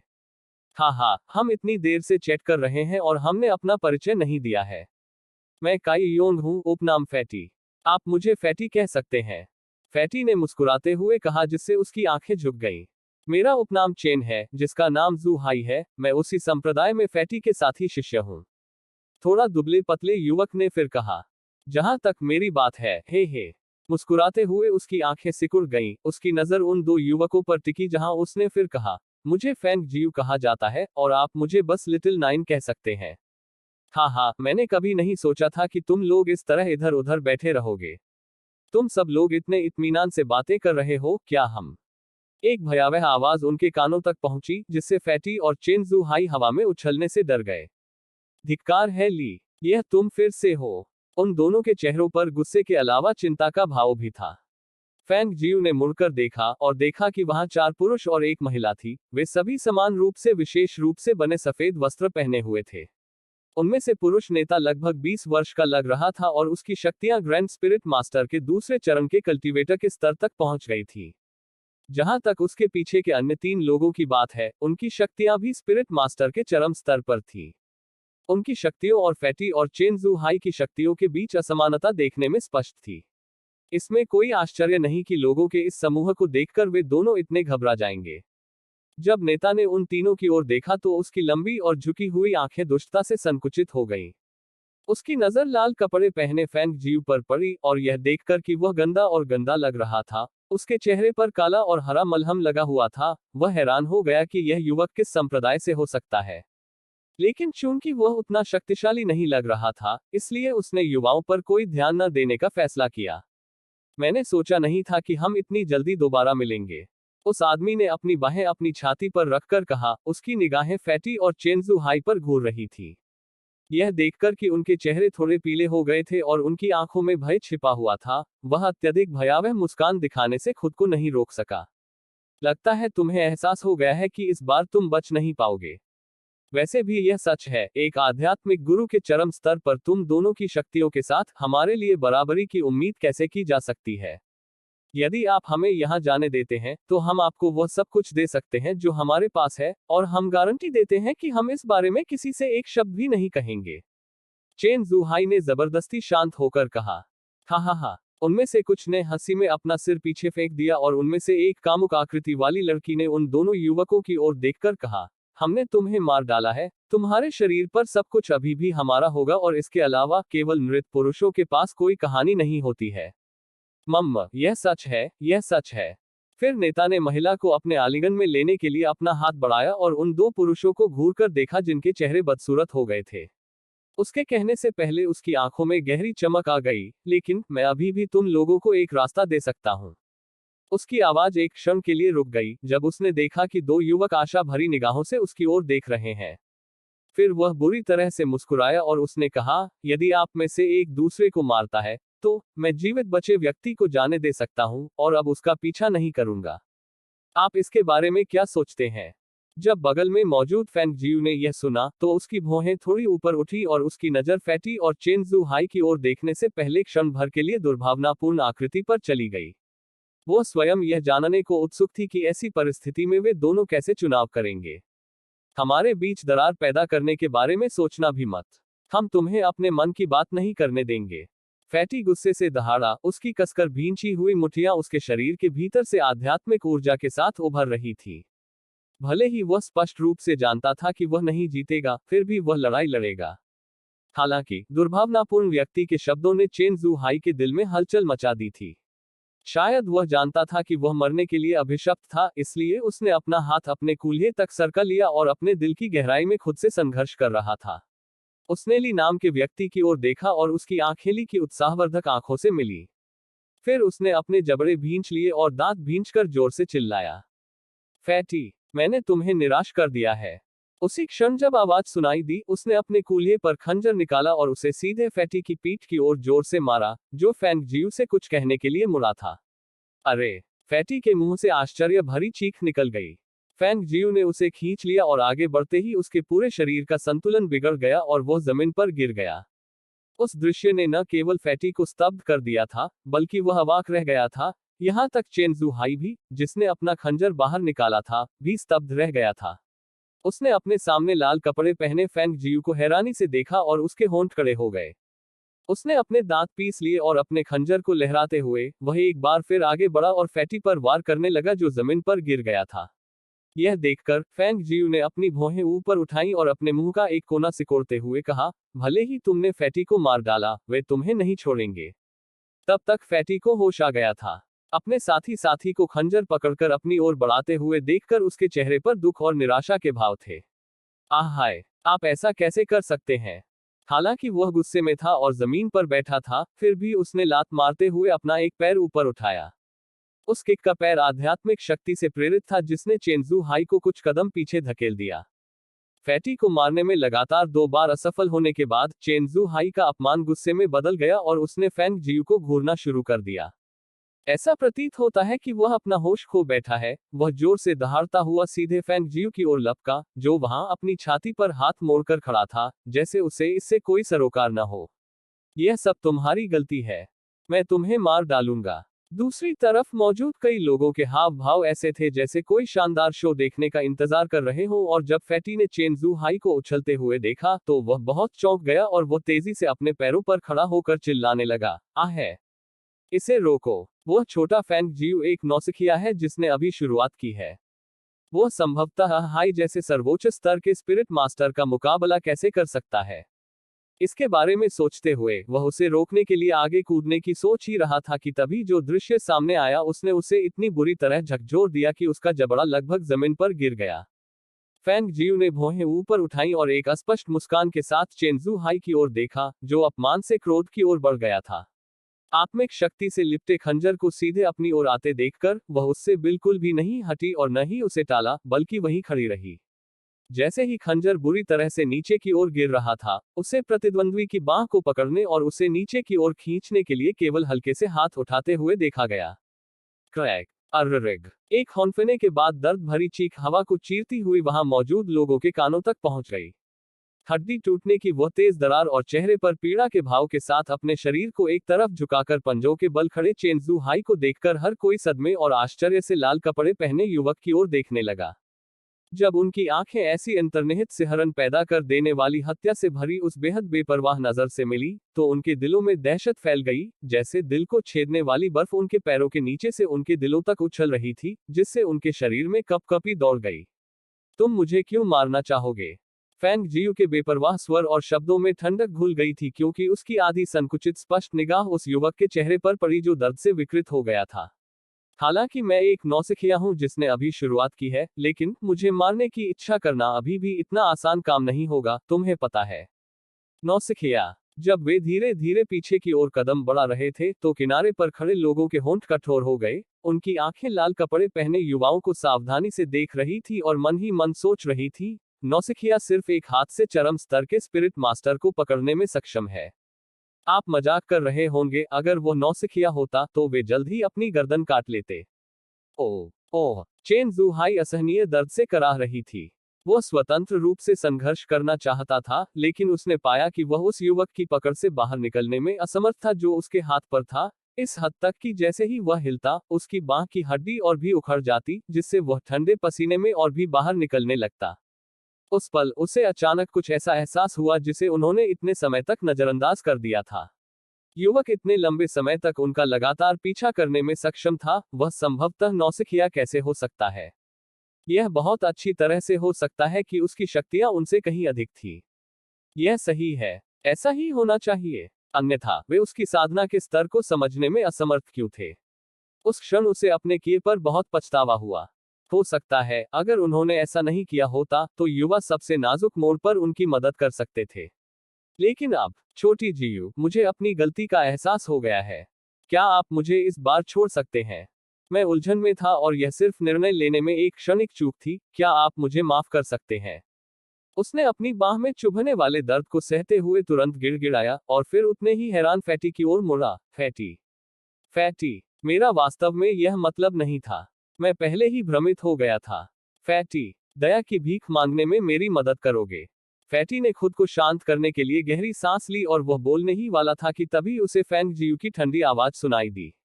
जो लोग मुझे मार डालना चाहते हैं, मैं उन पर कोई दया नहीं दिखाता। जैसे ही वह आवाज गिरी, वहां मौजूद सभी लोगों की छाती अचानक सिकुड़ गई, जब उन्होंने देखा कि लाल कपड़े पहने एक व्यक्ति ने चेन जू हाई के गले पर एक अजीब तकनीक से अपना हाथ पकड़ लिया था, और फिर एक तेज दरार की आवाज आई, जिससे उसकी जान निकल गई। चेन जू हाई को बिना चिल्लाए जमीन पर गिरते हुए देखकर फैटी ने जोर से निगल लिया, उसका चेहरा डरा हुआ था। स्वर्ग, यह वह व्यक्ति है जिसके बारे में उसने कहा था कि वह नौसिखिया है। वो स्पष्ट रूप से इसमें पुराना हाथ है। उस दृश्य को देखने वाले कई लोग अपने पैरों पर तेल लगाकर वहां से खिसकने के बारे में सोच ही रहे थे कि तभी उन्होंने लाल कपड़े पहने एक युवा की खतरे से भरी हुई आलसी सी आवाज उनकी ओर आती हुई सुनी। जाने की सोच रहे हो? समूह के कदम डगमगा गए, चेहरों के भाव ठिठक गए। शायद लाल कपड़े पहने युवक की दृढ़ दुष्टता ने उन्हें डरा दिया था, या यह उसकी गहरी अविवेकी शक्तियों के कारण हो सकता है जिसने उन्हें हिला दिया था, लेकिन इसने उन सभी को उस आदमी को दुश्मन बनाने के लिए तैयार नहीं किया। क्योंकि उनकी अंतरात्मा उन्हें बता रही थी, अगर वे लाल कपड़े पहने युवाओं के दुश्मन बन गए, तो वे निश्चित रूप से भयानक रूप से मरेंगे। फैटी अभी भी चकित था, परिदृश्य में इस अचानक और अत्यधिक परिवर्तन पर प्रतिक्रिया करने में असमर्थ था। क्या उन्हें जल्दी से अपने जीवन के लिए भागने का कोई तरीका नहीं सोचना चाहिए था? ऐसा कैसे हुआ कि दूसरा पक्ष भागने की सोच रहा था? यह ज्ञात होना चाहिए कि उनमें से कई शीर्ष स्तर के स्पिरिट मास्टर्स के अलावा एक ग्रैंड स्पिरिट मास्टर कल्टीवेटर भी थे। उसका दिमाग अभी भी घूम रहा था, लेकिन उसकी नजर फैंग जियू पर टिकी हुई थी, जो उसकी खेती को देखना चाह रहा था। लेकिन उसे पता चला कि वह अपने साधना स्तर को बिल्कुल भी नहीं देख सकता था, और वे सभी जो कुछ भी जानते थे वह केवल वही था जो उस युवक ने प्रकट किया था, जो कि वह उन्हें देखने देने के लिए तैयार था। उस पल फेंग जियू के शरीर पर उस भयावह और खतरनाक आभा को देखकर उसे बाद में पता चला कि यह युवा वास्तव में सबसे भयानक था। आप क्या चाहते हैं? ली नामक किसान के चेहरे पर उस समय कोई दुर्भावना नहीं थी, उसके चेहरे पर केवल घबराहट दिख रही थी। यह सुनकर फेंग जियू ने अपनी आंखें सिकोड़ ली और फिर बुरी तरह से हंसी, निश्चित रूप से तुम्हें लूटने के लिए। जल्दी करो और जो कुछ भी मूल्यवान है उसे सौंप दो, अन्यथा इस युवा मास्टर को लूटने से पहले तुम्हें मारने में कोई आपत्ति नहीं होगी। आखिरकार एक व्यक्ति के मरने के बाद उनकी चीजें मालिक के बिना हो जाएंगी। यह सुनकर उनके मुंह के कोने खड़े हो गए। यही शब्द उन्होंने पहले भी कहे थे और अब इस युवा के मुंह से सुन रहे हैं। भाग्य के पहिए में यह अचानक उलटफेर बहुत तेजी से हुआ था, है ना? सीनियर ली, अगर हम सभी एक ही समय में उसके खिलाफ उतरे तो क्या हमारे जीतने की कोई निश्चितता नहीं है? अत्यधिक व्यथित महसूस कर रहे किसानों में से एक ने फुसफुसाते हुए पूछा। उसकी नजर सीधे उस युवक पर थी जिसके चेहरे को देखकर लोग उसे उसके सामने पीटना चाहते थे। प्रतिद्वंद्वी की शक्तियां इतनी गहरी हैं कि उन्हें समझा नहीं जा सकता, और जिस गति से उसने चेंजू हाई के गले को पकड़ा और केवल एक हाथ का उपयोग किया, उसके आधार पर यह स्पष्ट है कि न तो आप और न ही मैं उसका मुकाबला कर पाएंगे। यदि हम उससे भिड़ते हैं तो हम अपनी जान भी गंवा सकते हैं। ली नाम के व्यक्ति ने फेंग जियू को घूरते हुए अपनी भौहें सिकोड़ ली और धीमी आवाज में कहा, मेरे भाई, हम अपनी यात्रा के दौरान अर्जित सभी खजाने तुम्हें उपहार में देने को तैयार हैं, लेकिन मुझे आशा है कि तुम अपना वचन निभाओगे और हमारी चीजें प्राप्त करने के बाद अब हमें सताओगे नहीं। यह इस बात पर निर्भर करता है कि आप जो चीजें सामने लाते हैं वे कितनी ईमानदार हैं। यह सुनकर ली नाम के व्यक्ति ने अपने दांत पीस लिए और फिर अपने बगल के लोगों से कहा, अपना सारा सामान बाहर निकालो। जैसे ही वह बोल रहा था, उसने इस यात्रा में जिन राक्षसी जानवरों का शिकार किया था, उनकी सभी खालें और फर, साथ ही कुछ उपयोगी जानवरों के सींग और सींग निकालकर उन्हें जमीन पर रखने की पहल की। जब उसके पीछे के लोगों ने यह देखा तो अनिच्छुक होते हुए भी उन्हें पता चला कि उनके पास एक एक करके सब कुछ जमीन पर गिराकर समर्पण करने के अलावा कोई विकल्प नहीं है। फैटी जो एक तरफ खड़ा था, उसने जमीन पर रखी चीजों को देखा और थोड़ी देर बाद चिल्लाया, ली ने अभी भी बीस्ट क्रिस्टल को आत्मसमर्पण नहीं किया है। यही वास्तव में कीमती है। जब ली ने यह सुना तो उसका चेहरा तुरंत काला पड़ गया और जब उसने फैटी की ओर देखा तो उसकी आंखें दुर्भावनापूर्ण थीं। अंत में फेंग जियू की निगाहों के नीचे, जो धुंधली अज्ञात खुशी से भरी हुई थी, ली का दिल लगभग टूट गया क्योंकि उसने 2 बीस्ट क्रिस्टल्स को बाहर निकाला और उन्हें जमीन पर रख दिया। सब कुछ यहाँ है। यह देखकर कि सब कुछ क्रम में था, फेंग जियू ने अपना सिर हिलाया और कहा, मम्मा, अब आप सब जा सकते हैं। उनमें से कुछ ने जमीन पर पड़ी चीजों के ढेर को बड़ी लालसा से देखा और फिर अपनी आंखें फाड़कर हल्की गति से उस जगह से चले जाने के लिए मजबूर हो गए। जब तक वे सब चले नहीं गए, फैटी ने जमीन पर पड़े खजानों को देखा। उसके चेहरे पर उत्साह झलक रहा था और उसने फेंग जियू की ओर देखा और कहा, लिटिल जियू, यू आर री। उसके शब्द अभी उसके मुंह से निकले ही थे और वो तुरंत रुक गया। वाह, मैं लगभग मौत से डर गया था। फेंग जियू के पैर ढीले हो गए और वह जमीन पर बैठने के लिए वापस गिर गई और उसने खुद को अपनी छाती पर थपथपाया। ऐसा लग रहा था जैसे वह डर से अभिभूत थी। उस दृश्य को देखकर फैटी के मुंह का एक कोना हिल गया और उसने पूछा, आप संभवतः केवल उन्हें डरा नहीं सकते थे या डरा सकते थे? शायद अपने दिल की गहराई में उसे अभी भी विश्वास नहीं था कि इस युवा की खेती वास्तव में उस ली लड़के से अधिक मजबूत हो सकती है, क्योंकि आखिरकार वह लड़का एक grand spirit master grade cultivator था। भले ही वह बच्चे की साधना को नहीं देख सकता था, लेकिन इसे सीमा तक ले जाने पर बच्चा केवल चरम स्तर पर ही आध्यात्मिक गुरु बन सकता था, जो कि उससे थोड़ा अधिक था। इसके अलावा, यदि वह वास्तव में इतना शक्तिशाली होता तो वह इतना भयभीत नहीं होता कि उसके पैरों से इतनी ताकत निकल जाती कि वह पीछे की ओर जमीन पर गिर जाता, है ना? शाह, फेंग जियू ने शर्माते हुए इशारा किया और अपने चारों ओर देखने के लिए अपना सिर घुमाया, इससे पहले कि वह देखने के लिए 2 स्पिरिट क्रिस्टल उठाती। यह वास्तव में एक महान खजाना है। हर राक्षस जानवर के शरीर में यह नहीं होता है। उसने 2 बीस्ट क्रिस्टल्स के साथ खिलवाड़ किया और फिर उन्हें अंतरिक्ष में रख दिया। फिर वह जमीन पर ढेर सारी चीजों की ओर देखने लगी और अपने हाथ के जोर से झटके से उन सबको भी उस जगह में समेट दिया। यह सब देखकर फैटी ने बच्चे को थोड़ा अजीब तरीके से देखा, यह सोचकर कि वह वास्तव में उसे समझ नहीं सका। कहो कि उसकी शक्तियां कमजोर थीं, लेकिन उन्होंने चेंजू हाई को 1 सेकंड में ही हरा दिया। कहो कि तब उसकी शक्तियां प्रबल थीं, लेकिन शक्तिशाली संस्थाओं में उस तरह का अहंकार और आत्मसंतुष्टि का कोई निशान क्यों नहीं था? इसके बजाय वह अजीब और विलक्षण व्यवहार कर रहा था। आप उसके शरीर पर सब कुछ रख सकते हैं। फेंग जियू ने चेंजू हाई के शरीर की ओर देखते हुए इशारा किया। धन्यवाद। फैटी ने धन्यवाद में अपनी मुट्ठी पर हाथ रखा और फिर बैग को शरीर के कूल्हे से खींचकर दूर रख दिया। वहां पड़े मृत व्यक्ति को देखकर उसके हृदय में कुछ द्वंद्व हो रहा था। उसने कभी नहीं सोचा था कि एक भाई के रूप में उसका ऐसा अंत होगा। चलो चलें, चलें। फेंग जियू ने फैटी के कंधे को थपथपाते हुए कहा। फैटी ने घुरघुराहट के साथ उत्तर दिया और अंत में उसने अपनी हथेली में आग का एक गोला इकट्ठा किया और शरीर को जलाकर राख कर दिया ताकि राक्षस जानवर उसे टुकड़े टुकड़े न कर सके। सामने वाली फेंग जियू देखने के लिए पीछे मुड़ी, उसके मुंह के कोने थोड़े मुड़े हुए थे और उसकी आंखों में चमक आ गई। यह फैटी काफी धर्मी और सम्माननीय है। दोनों लोग साथ साथ चले और फेंग जियू के नेतृत्व में। फैटी को यह जानकर आश्चर्य हुआ कि उन्हें एक भी अवरोधक सरणी नहीं मिली, जिससे वह खुद की मदद करने में असमर्थ हो गया, लेकिन फेंग जियू की पहचान के बारे में और अधिक उत्सुक महसूस करने लगा। लिटिल जियू, क्या तुम सचमुच तारों वाले बादल की एक शाखा के छात्र हो? क्या मैं ऐसा नहीं दिखता? फेंग जियू ने मुस्कुराते हुए पूछने के लिए उसकी ओर देखा। फैटी ने सिर हिलाया। नहीं, आपकी शक्तियां मेरी शक्तियों से ऊपर होनी चाहिए और किसी महान आत्मा गुरु से कमतर नहीं होनी चाहिए। फिर उनकी आवाज एक पल के लिए रुकी और उन्होंने कहना जारी रखा, हालांकि मैं कभी भी स्टारी क्लाउड में नहीं गया, लेकिन मुझे पता है कि इस स्तर की शक्तियों के साथ कोई निश्चित रूप से स्टारी क्लाउड में उनके शीर्ष छात्रों में से एक होगा। हे, उसके मुंह पर मुस्कुराहट फैल गई, लेकिन उसने कुछ नहीं कहा। यह देखकर फैटी को अंदर ही अंदर उत्तर पता था, यह जानते हुए कि बच्चा इसके बारे में बात नहीं करना चाहता था, और उसने आगे कोई जांच नहीं की। जब तक एक शक्तिशाली आभा अचानक सामने से उनकी ओर बढ़ी और वे दोनों अपने ट्रैक पर रुकने से पहले तेजी से पीछे हट गए। वाह, आत्मिक शक्ति की कितनी शक्तिशाली लहर है! हवा में आत्मा की शक्ति और तलवार की क्यूई की लहरें देखकर फैटी चिल्लाया और फिर इस पर गहराई से विचार किया और आगे कहा, जो शिष्य और छात्र कठोर प्रशिक्षण से गुजरने के लिए यहाँ आए थे, उनके पास संभवतः इस स्तर की शक्ति नहीं हो सकती थी। मैं अनुमान लगा रहा हूं कि यह एक अपराधी या शैतानी खेती करने वाला होना चाहिए। फेंग जियू ने हवा में आभा को देखा, उसकी आंखें थोड़ी संकुचित हो गईं और उसने कहा, तुम यहाँ मेरा इंतजार करो, मैं सामने जाकर देखूंगी। ऐसा कहने पर लाल कपड़े पहने व्यक्ति ने खुद को आगे बढ़ाया, इतनी तेजी से कि फैटी के पास उसे रोकने का समय भी नहीं था। हा, संप्रदायों और स्टारी क्लाउड के वे सभी लोग अंधे होंगे। उन्होंने वास्तव में सुप्रीम हेवन पैलेस के सबसे प्रसिद्ध वामपंथी रक्षक जियांग हुआ को एक अपराधी समझ लिया था, जिसकी शक्तियां केवल स्पिरिट मास्टर स्तर पर थी, और उसे यहां भेज दिया था। शैतान की खेती करने वाले लगभग 7 या 8 लोग एक अत्यधिक अस्त व्यस्त दाढ़ी वाले एक अधेड़ उम्र के व्यक्ति के चारों ओर भीड़ लगाए हुए थे और बुरी तरह खिलखिला रहे थे।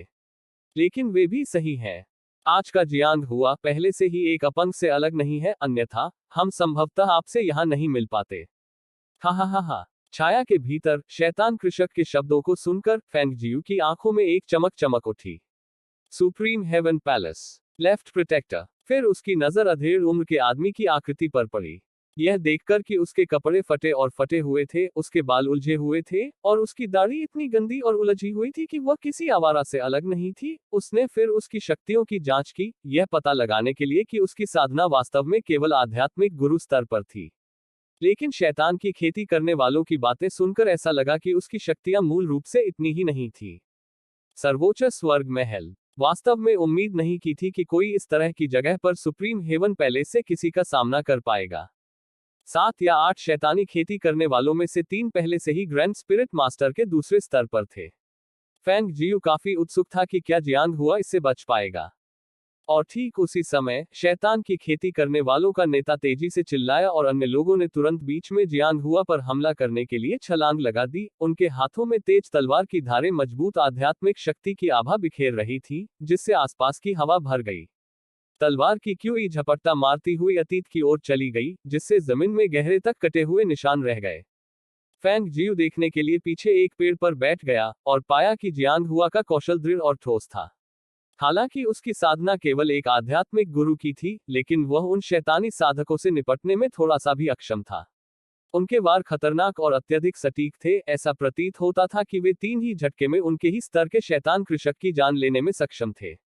यह केवल अंत में था जब उस पर एक ही समय में 3 दूसरे स्तर के ग्रैंड स्पिरिट मास्टर्स डेविलरी कल्टीवेटर्स द्वारा हमला किया गया था, जिससे उसने धीरे धीरे बढ़त खो दी।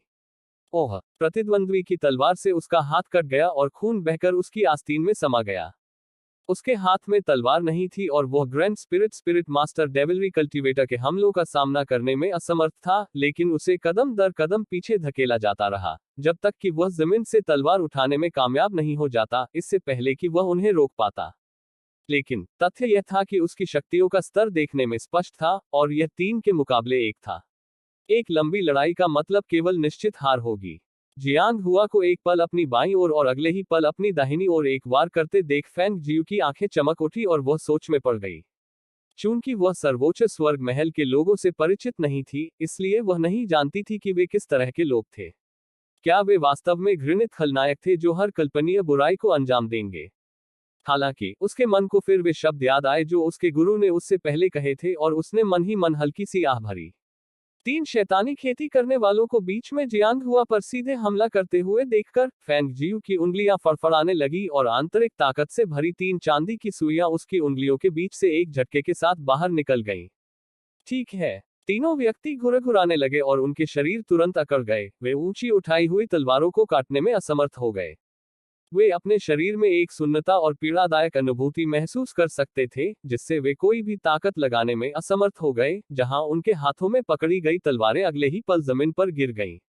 और अपने सामने उस दृश्य को देखकर जियांग हुआ की आंखें सिकुड़ गईं, उसकी आंखों में एक गहरी चमक चमक रही थी क्योंकि उसके हाथ में बंधी तलवार 3 लोगों के गले में एक धुंधली चाप में घूम रही थी। लाल खून छिड़का गया, एक ही कट से उनकी जान ले ली गई। शैतान कृषकों को मारने के बाद जियांग हुआ ने पेड़ पर बैठे लाल कपड़े पहने व्यक्ति की ओर देखा और झुकते हुए अपनी मुट्ठी पर हाथ रखने के लिए अपने हाथ ऊपर उठाए। धन्यवाद। जैसे ही उसकी आवाज कम हुई, उसने खुद को घुमाया और चला गया। यह देखकर फैंग जियू की भौहें तन गईं। इसे पकड़ो। जियांग हुआ की भौहें तन गईं, उसकी निगाहें तेज हो गईं और उसने चुपचाप सवाल करते हुए फैंग जियू की दिशा में देखा। आप सर्वोच्च स्वर्ग महल के वामपंथी रक्षक हैं। यह सही है। तुम अपराधी हो। यह सुनकर उन्होंने व्यंग्यपूर्ण हंसी के साथ कहा, गुंडागर्दी और रूढ़िवादी संप्रदायों में से कितने लोगों ने लोगों की हत्या नहीं की है? उनमें से कुछ तो हम में से किसी से भी बड़े अपराधों के दोषी हैं। फैंग जियू ने सहमति में सिर हिलाया और पूछा, आप यहाँ कैसे आए? वह काफी उत्सुक थी। जियांग हुआ की मुठ्ठियां कसकर बंद हो गईं।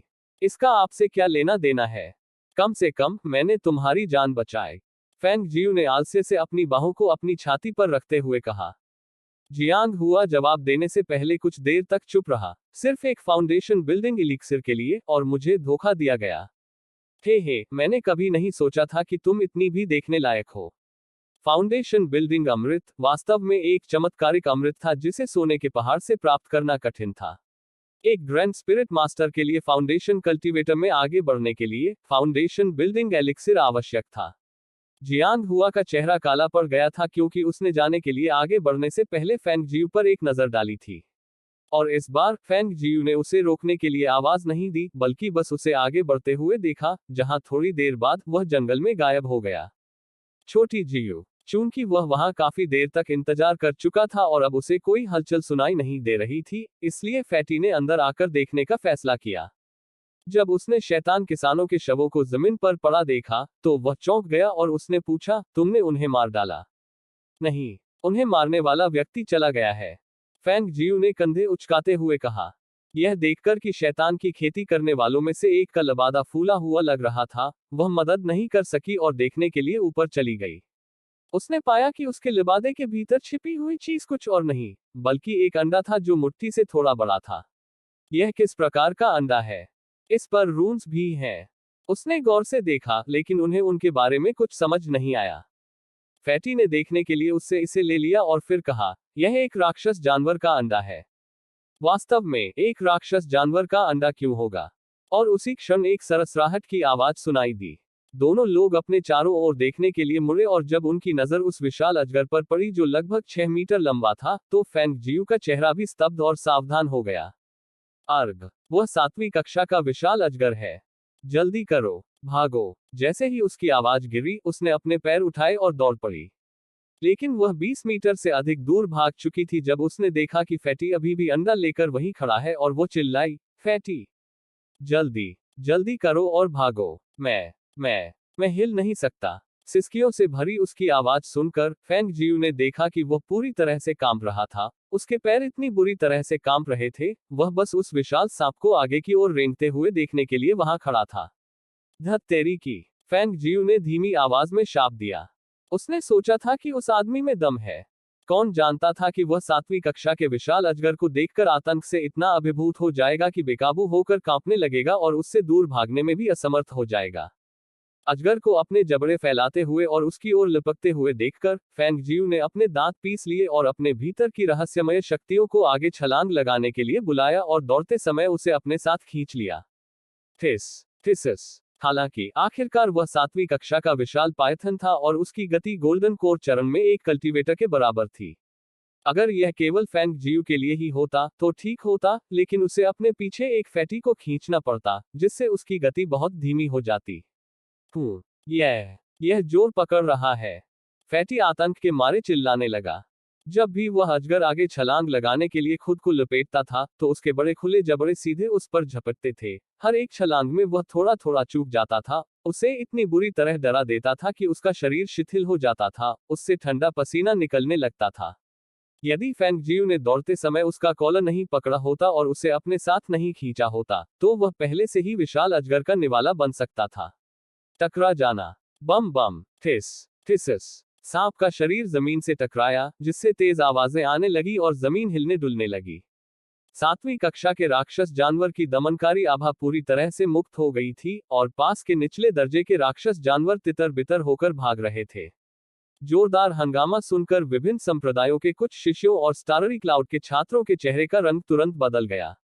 इतने बड़े हंगामे के साथ क्या यह 7वीं कक्षा का राक्षसी जानवर इंपीरियल सेंट पायथन हो सकता है? धिक्कार है। कौन जा सकता था और उस 7वीं कक्षा के शाही संत पायथन को उकसा सकता था? वह एक 7वीं कक्षा का दानव जानवर है जिसके पास गोल्डन कोर कल्टीवेटर के बराबर शक्तियां हैं।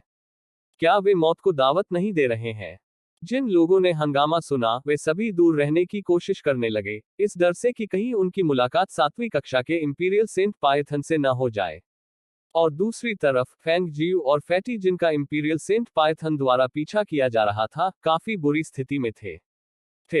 कपड़े फटने की आवाज सुनाई दे रही थी और उसकी बांह पर कपड़ा एक बड़े टुकड़े से फट गया था, जिससे नीचे का गोरा मांस दिखाई दे रहा था, जिससे उसका दिल घबरा गया और उछल पड़ा और जोर से चिल्लाने लगा, छोटा जियू, बड़ा भाई जियू, भगवान जियू, तेजी से भागो। बस थोड़ा सा धीमा और उसकी पीछे की झिलमिलाहट खिल जाती। फेंग जियू दौड़ते समय फैटी को अपने पीछे खींचने के कारण बुरी तरह थक गई थी। जैसे ही वह भागी, वह चिल्लाई, फैटी, जल्दी करो और उस अंडे को उस अजगर को लौटाने के लिए फेंक दो। जल्दी। अजगर इतने लंबे समय तक उनका पीछा करता रहा, किसी को यह जानने के लिए सोचने की भी जरूरत नहीं थी कि समस्या फैटी की बाहों में फंसे अंडे के साथ थी। ओह, ठीक है, फैटी ने उन्मत्तता से उत्तर दिया, जैसे ही उसने अपने हाथों में पकड़े अंडे को उनके पीछे अपनी एड़ियों पर बैठे विशाल सांप की ओर फेंक दिया और चिल्लाया, इसे वापस ले लो। लेकिन अगले ही पल उसका पूरा अस्तित्व अवाक रह गया। फेंग जियू ने केवल एक चिटकने की आवाज सुनी और उसने आश्चर्य से अपना सिर पीछे घुमाया और देखा कि अंडा जमीन पर टुकड़ों में बिखर गया था। सांप का अंडा, जो अभी तक बना भी नहीं था, एक सफेद और पीले चिपचिपे पदार्थ में बदल गया। Fatty, you idiot! उन्होंने देखा कि उसी क्षण विशाल सर्प का शरीर जम गया, उसका सिर टूटे हुए अंडे को थोड़ा सूंघने के लिए नीचे झुक गया। फिर उसने अचानक अपना सिर उठाया, उसकी क्रूर आंखें खून से लाल हो गईं, और झपट्टा मारकर वह सीधे उन दोनों का पीछा करने लगा। उसकी गति पहले की तुलना में कई गुना तेज थी। मेरा ऐसा करने का इरादा नहीं था। फैटी अचानक बहुत अस्वस्थ महसूस कर रहा था। सांप ने अपने जबड़े खोले और झपट लिया और उसका शरीर अकड़ गया, इस डर से कि उसे काट लिया जाएगा और सीधे उसके पेट में निगल लिया जाएगा। यह महसूस करते हुए कि इस तरह दौड़ते रहने से कुछ भी हल नहीं होगा, फेंग जियू ने अपने दांत पीस लिए और आगे की गति का इस्तेमाल करते हुए फैटी को और आगे की ओर फेंक दिया और चिल्लाने लगी, जल्दी भागो। फैटी को महसूस हुआ कि हवा का तेज झोंका उसे आगे की ओर धकेल रहा है, जिससे वह एक पल में 10 मीटर से भी अधिक आगे चला गया। जब वह उतरा तो उसने खुद को रुकने नहीं दिया, जितना हो सके उतनी तेजी से दौड़ने के लिए अपने पैरों को ऊपर उठाया, बिना सिर घुमाए चिल्लाया, लिटिल जियू, जल्दी भागो। फेंग जियू की नजर सामने एक विशाल पेड़ पर पड़ी। फैटी के बिना उसकी गति बहुत तेज थी। इसलिए उसने अपनी क्यूई को बुलाया और तेजी से आगे बढ़ी, फिर एक पेड़ की शाखा से उतरने के लिए जमीन से छलांग लगा दी और खुद को कलाबाजी में वापस पलटा, सीधे विशाल अजगर की ओर उड़ने के लिए जो फैटी का तेजी से पीछा कर रहा था। वह विशाल अजगर के फिसलन भरे शरीर पर उतरने के लिए हवा में ऊपर से गिरी और अपना खंजर निकालकर उसने बुरी तरह से नीचे की ओर वार किया। ठिस ठिसस। विशाल सांप की खून से लाल आंखें एक क्रूर चमक के साथ चमक उठी और उसने अपने लंबे सर्पीन शरीर को झटका दिया, जिससे वह सीधे फैंग जियू की ओर बढ़ने के लिए मुड़ गया। फैंग जियू ने देखा कि सांप की पूंछ उसकी ओर आ रही है और वह छलांग लगाने ही वाली थी कि जिस सांप के शरीर पर वह बैठी थी वह अचानक नीचे की ओर झुक गई, जिससे वह फिसल गई और उसका शरीर फंस गया। सांप का मोटा शरीर उसके चारों ओर कस गया। अर्ग 6 मीटर लंबा विशाल अजगर, सांप के शरीर में जिस तरह की ताकत थी वह वास्तव में भयानक शक्तिशाली थी। सांप के शरीर के चारों ओर लिपटे हुए शरीर की थोड़ी सी जकड़न के साथ फैंग जियू ने तुरंत चलने की अपनी सारी शक्ति खो दी। उसके पूरे शरीर की हड्डियां सिकुड़ गईं, जैसे कि वे लगभग कुचलने वाली थी। वह बेहद घुटन भरी भावना और मौत की गंध से भरी वह असहायता उसे एक बार फिर स्पष्ट रूप से अवगत कराती है कि वह अभी भी बहुत कमजोर थी। छोटी जियू फैटी जो भागने में कामयाब हो गया था, वह वापस भागता हुआ आया। विशाल अजगर पर हमला करते समय उसके हाथ आग की लिपटों से भर गए। जब विशाल अजगर ने उसे देखा तो ऐसा लगा जैसे उसने अभी अभी उस हत्यारे को देखा हो जिसने उसके पिता की हत्या की थी। उसकी खून से लाल आंखें बर्बरता से चमक रही थी। उसने सीधे उस पर हमला करने के लिए अपने जबड़े चौड़े कर दिए। फैंग जियू पहले से ही घुटन से थोड़ी स्तब्ध थी और उसे अपने शरीर से ठंडा पसीना निकलता हुआ महसूस हो रहा था। हालांकि जब उसने फैटी की आवाज सुनी और देखा कि वह विशाल अजगर का ध्यान आकर्षित करने की कोशिश करने के लिए बाएं और दाएं छलांग लगा रहा था, तो उसने खुद को होश में आने के लिए मजबूर किया। उसके हाथ और पैर बंधे हुए थे और वह उन्हें हिला नहीं सकती थी, इसलिए उसने अपना मुंह खोला और अपनी पूरी ताकत से सांप के शरीर पर अपने दांत गड़ा दिए। उसे गर्मी महसूस हुई और सांप के खून की मोटी दुर्गंध उसके मुंह में भर गई और उसने अपना दंश छोड़ना नहीं चाहते हुए उसे सीधे निगल लिया। ठिस। विशाल अजगर ने दर्द से कराहते हुए उसके चारों ओर अपनी कुंडली कस ली और उसे कुचलकर मार डालने की कोशिश करने लगा। हालांकि उसके शरीर पर दर्द और खून बढ़ गया और वह गुस्से में फुफकारने से खुद को नहीं रोक सका और उसने फैंग जियू को दूर फेंकने के लिए अपनी पूंछ को झटका दिया। फैंग जियू ने हवा में रहते हुए भी खुद को उठाया, अपने शरीर को पलटकर खुद को इकट्ठा किया। उसने ठंडी चमक के साथ चमकने वाले खंजर को अपने हाथ में उठा लिया और उसे 7 इंच की महत्वपूर्ण वस्तु पर निशाना साधते हुए, जैसे ही वह उतरती हुई गिरी, उसी गति से उसने खंजर को बुरी तरह से नीचे गिरा दिया। सांप के शरीर में खंजर धंसने के कारण दर्द के कारण उसका सिर फुफकारने लगा और जमीन पर लेटने से पहले वह कई बार हिल गया। सांप का खून फैलकर जमीन पर एक तालाब में फैल गया। वाह, फैंग जियू ने राहत की सांस ली। उसे महसूस हुआ कि सांप के शरीर पर बैठने के लिए नीचे गिरते ही उसकी ताकत बाहर निकल रही थी। विशाल अजगर 7वीं श्रेणी का राक्षस जानवर था और उसकी त्वचा सख्त और सख्त थी। चूंकि वह उसे एक ही वार से मारने की कोशिश कर रही थी, इसलिए सांप की त्वचा को छेदने और उसके महत्वपूर्ण 7 इंच के महत्वपूर्ण बिंदु तक पहुंचने के लिए उसे अपने खंजर से किए गए वार के लिए अपनी रहस्यमय शक्तियों का लगभग हर एक हिस्सा खर्च करना पड़ा। इस लड़ाई के माध्यम से उसे गोल्डन कोर कल्टीवेटर की भयानक शक्ति का स्पष्ट रूप से एहसास हुआ। वह इस 7वीं कक्षा के विशाल सांप को मारने में सक्षम थी। यह अंततः केवल भाग्य और शुद्ध संयोग के कारण था। यदि यह किसी गोल्डन कोर मुक्केबाज के साथ लड़ाई होती तो उसे जीवित रहने में भी समस्या होती। यह मर चुका है। सांप के शरीर से निकले खून के छींटे फैटी पर लग गए थे और वह जमीन पर गिर गया था। वह मरे हुए विशाल अजगर को घूर रहा था और वह डर के मारे अपनी छाती थपथपाने से खुद को नहीं रोक सका और कहने लगा, ओह मेरी दादी की। मैंने कभी नहीं सोचा था कि मैं इतना बहादुर हो सकता हूँ। यह 7वीं कक्षा का राक्षसी जानवर है और मैं वास्तव में यहाँ वापस भाग गया। और उस पल में फैंग जियू ने थोड़ी देर आराम करने के बाद पहले ही विशाल अजगर के पेट से एक बीस्ट क्रिस्टल निकाल लिया था। उसने बीस्ट क्रिस्टल को देखने के लिए उसे ऊपर उठाया और उसे दूर रखने से पहले उसने देखा कि यह हवा के गुणों वाला एक बीस्ट क्रिस्टल था। अलग अलग दानव जानवरों में अलग अलग जानवर के गुण होते हैं और उनके जानवर क्रिस्टल अपनी शक्तियों को बढ़ाते हुए किसानों को अलग अलग गुणों के साथ अमरता प्रदान कर सकते हैं और इसलिए वे अत्यधिक मूल्यवान थे। छोटी जियू, क्या आप जानते हैं कि यह 7वीं कक्षा का राक्षसी जानवर आपको कितने अनुभव अंक देता है? फैटी ने 6 मीटर लंबे विशाल अजगर को घूरते हुए जोर से कहा। कितने? फैंग जियू ने पूछा। 1000, एक पूरे 1000। यह 7वीं श्रेणी का दानव जानवर है जो गोल्डन कोर कल्टीवेटर के बराबर है, और ऐसा कहा जाता है कि यहाँ केवल यह अकेला विशाल अजगर है। मेरे गुरु ने हमें विशेष रूप से याद दिलाया था कि अगर हम इससे मिलते हैं तो हमें तुरंत भाग जाना है। मैंने कभी नहीं सोचा था कि यह आपके द्वारा मारा जाएगा। ऐसा कहते समय जब फैटी ने फैंग जियू की ओर देखा तो उसकी आंखें प्रशंसा से चमक रही थी। फैंग जियू ने नायक को अपना सिर हिलाया और उत्तर दिया, यह सिर्फ एक आकस्मिक घटना थी।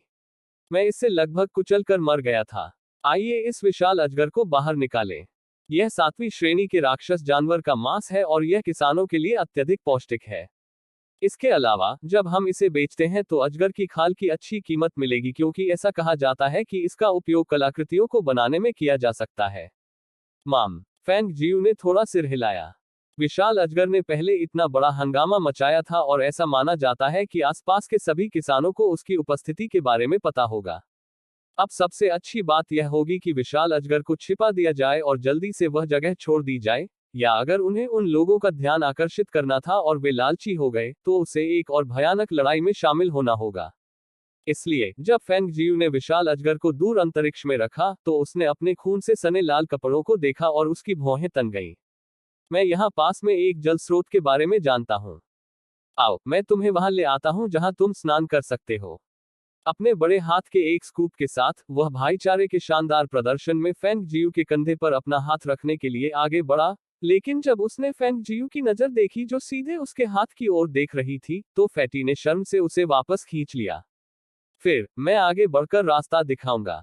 हे, उसने भेड़ सी मुस्कान के साथ कहा, आगे बढ़कर बढ़त ले ली।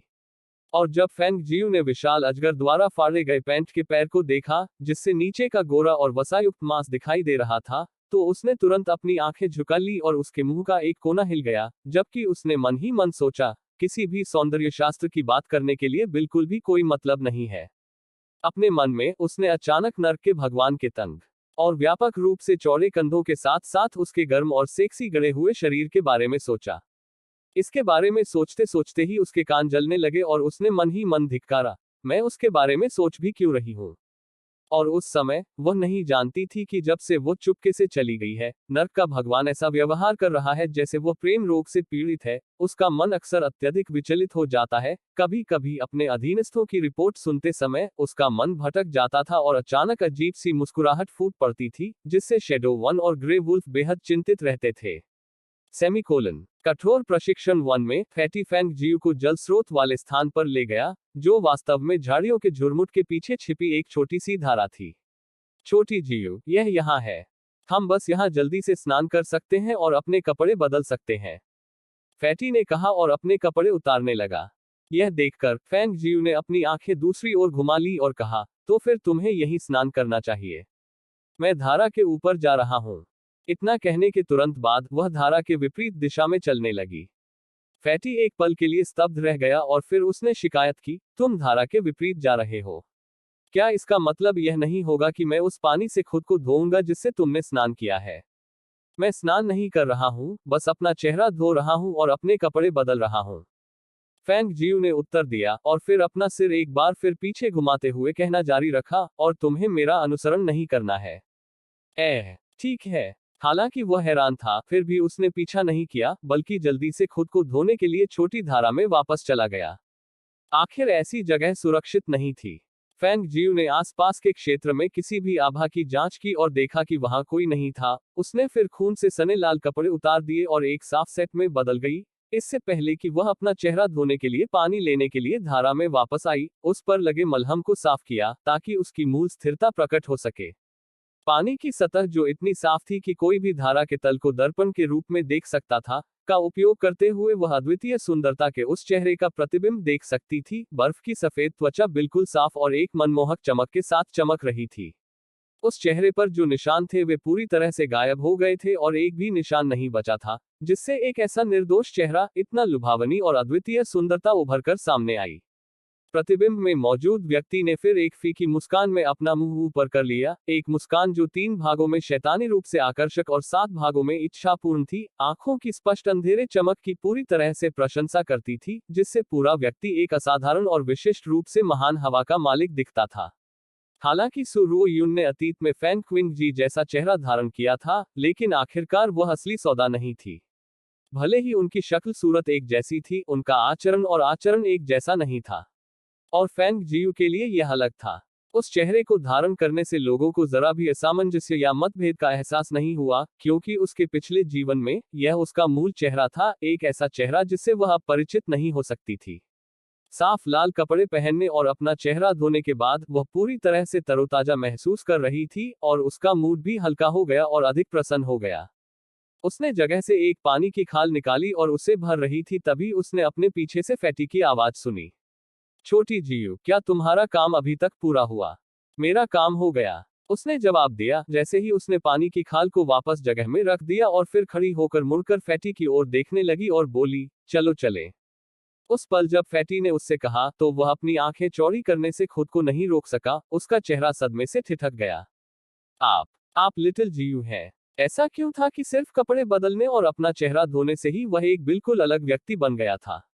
क्या आप मुझसे चौंक गए हैं? हा हा हा। फैंग जियू ने फैटी को देखते ही खिलखिला दिया और फिर उस पर मजाक उड़ाने के लिए कहा, मैं कितना सुंदर और सौम्य हूँ। ईर्ष्या करने की कोई आवश्यकता नहीं है, क्योंकि ईर्ष्या आपकी बिल्कुल भी मदद नहीं करेगी। यह सुनकर फैटी ने राहत की सांस ली और अपनी छाती थपथपाते हुए कहा, तुमने मुझे लगभग मेरे जीवन से बाहर निकाल दिया।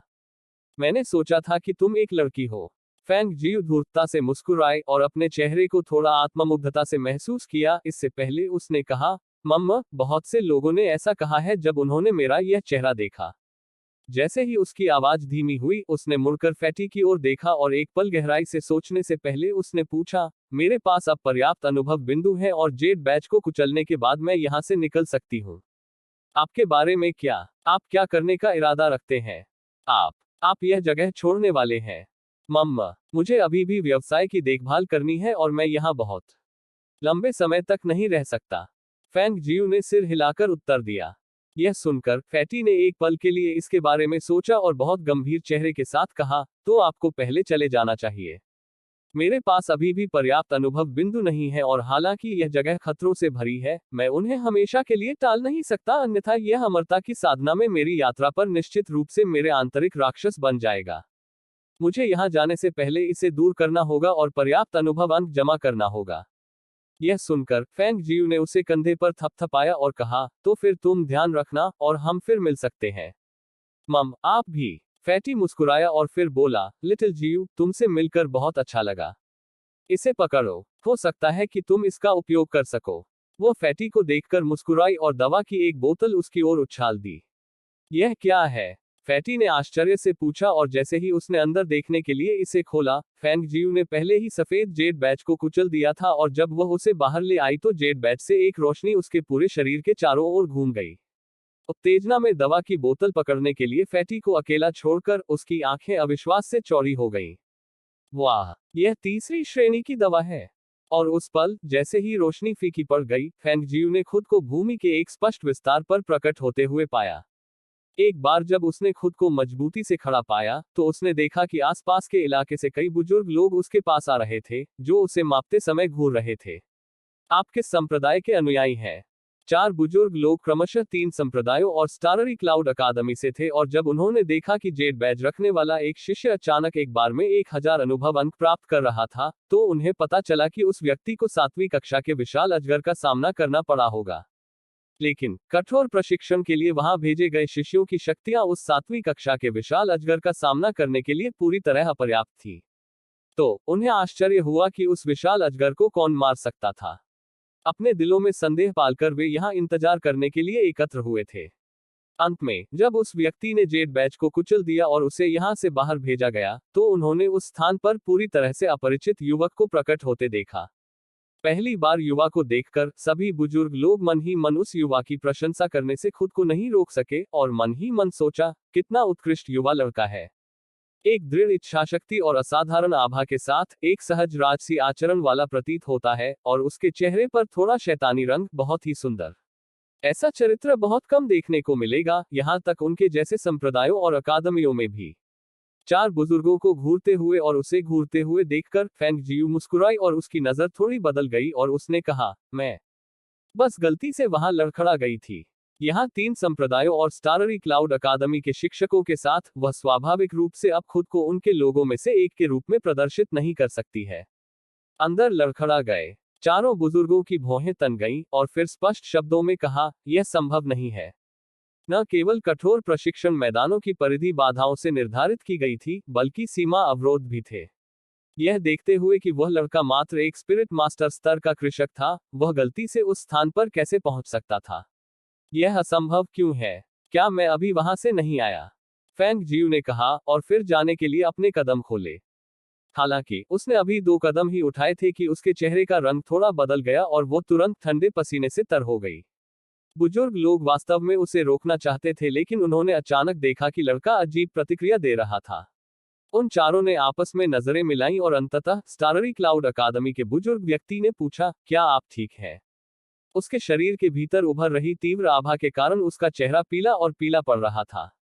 उसकी शिरोबिंदु के भीतर इतनी लापरवाही से चार्ज होने वाली आभा ने उसे जोर से शाप देने जैसा महसूस कराया।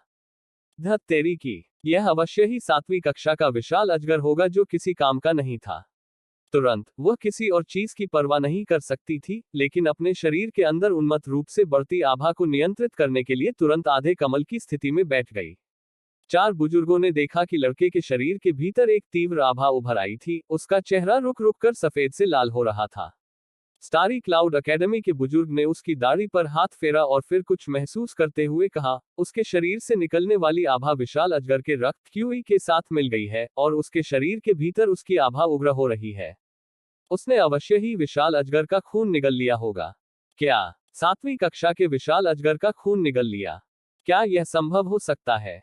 अगर कोई उस 7वीं कक्षा के विशाल अजगर का खून पीता है तो एक फाउंडेशन कल्टीवेटर भी अपने शरीर के विस्फोट से मर जाएगा।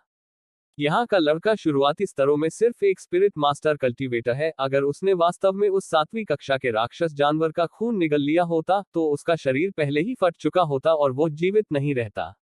अन्य 3 बुजुर्गों को इस पर विश्वास नहीं हुआ क्योंकि ऐसी स्थिति पहले कभी नहीं आई थी।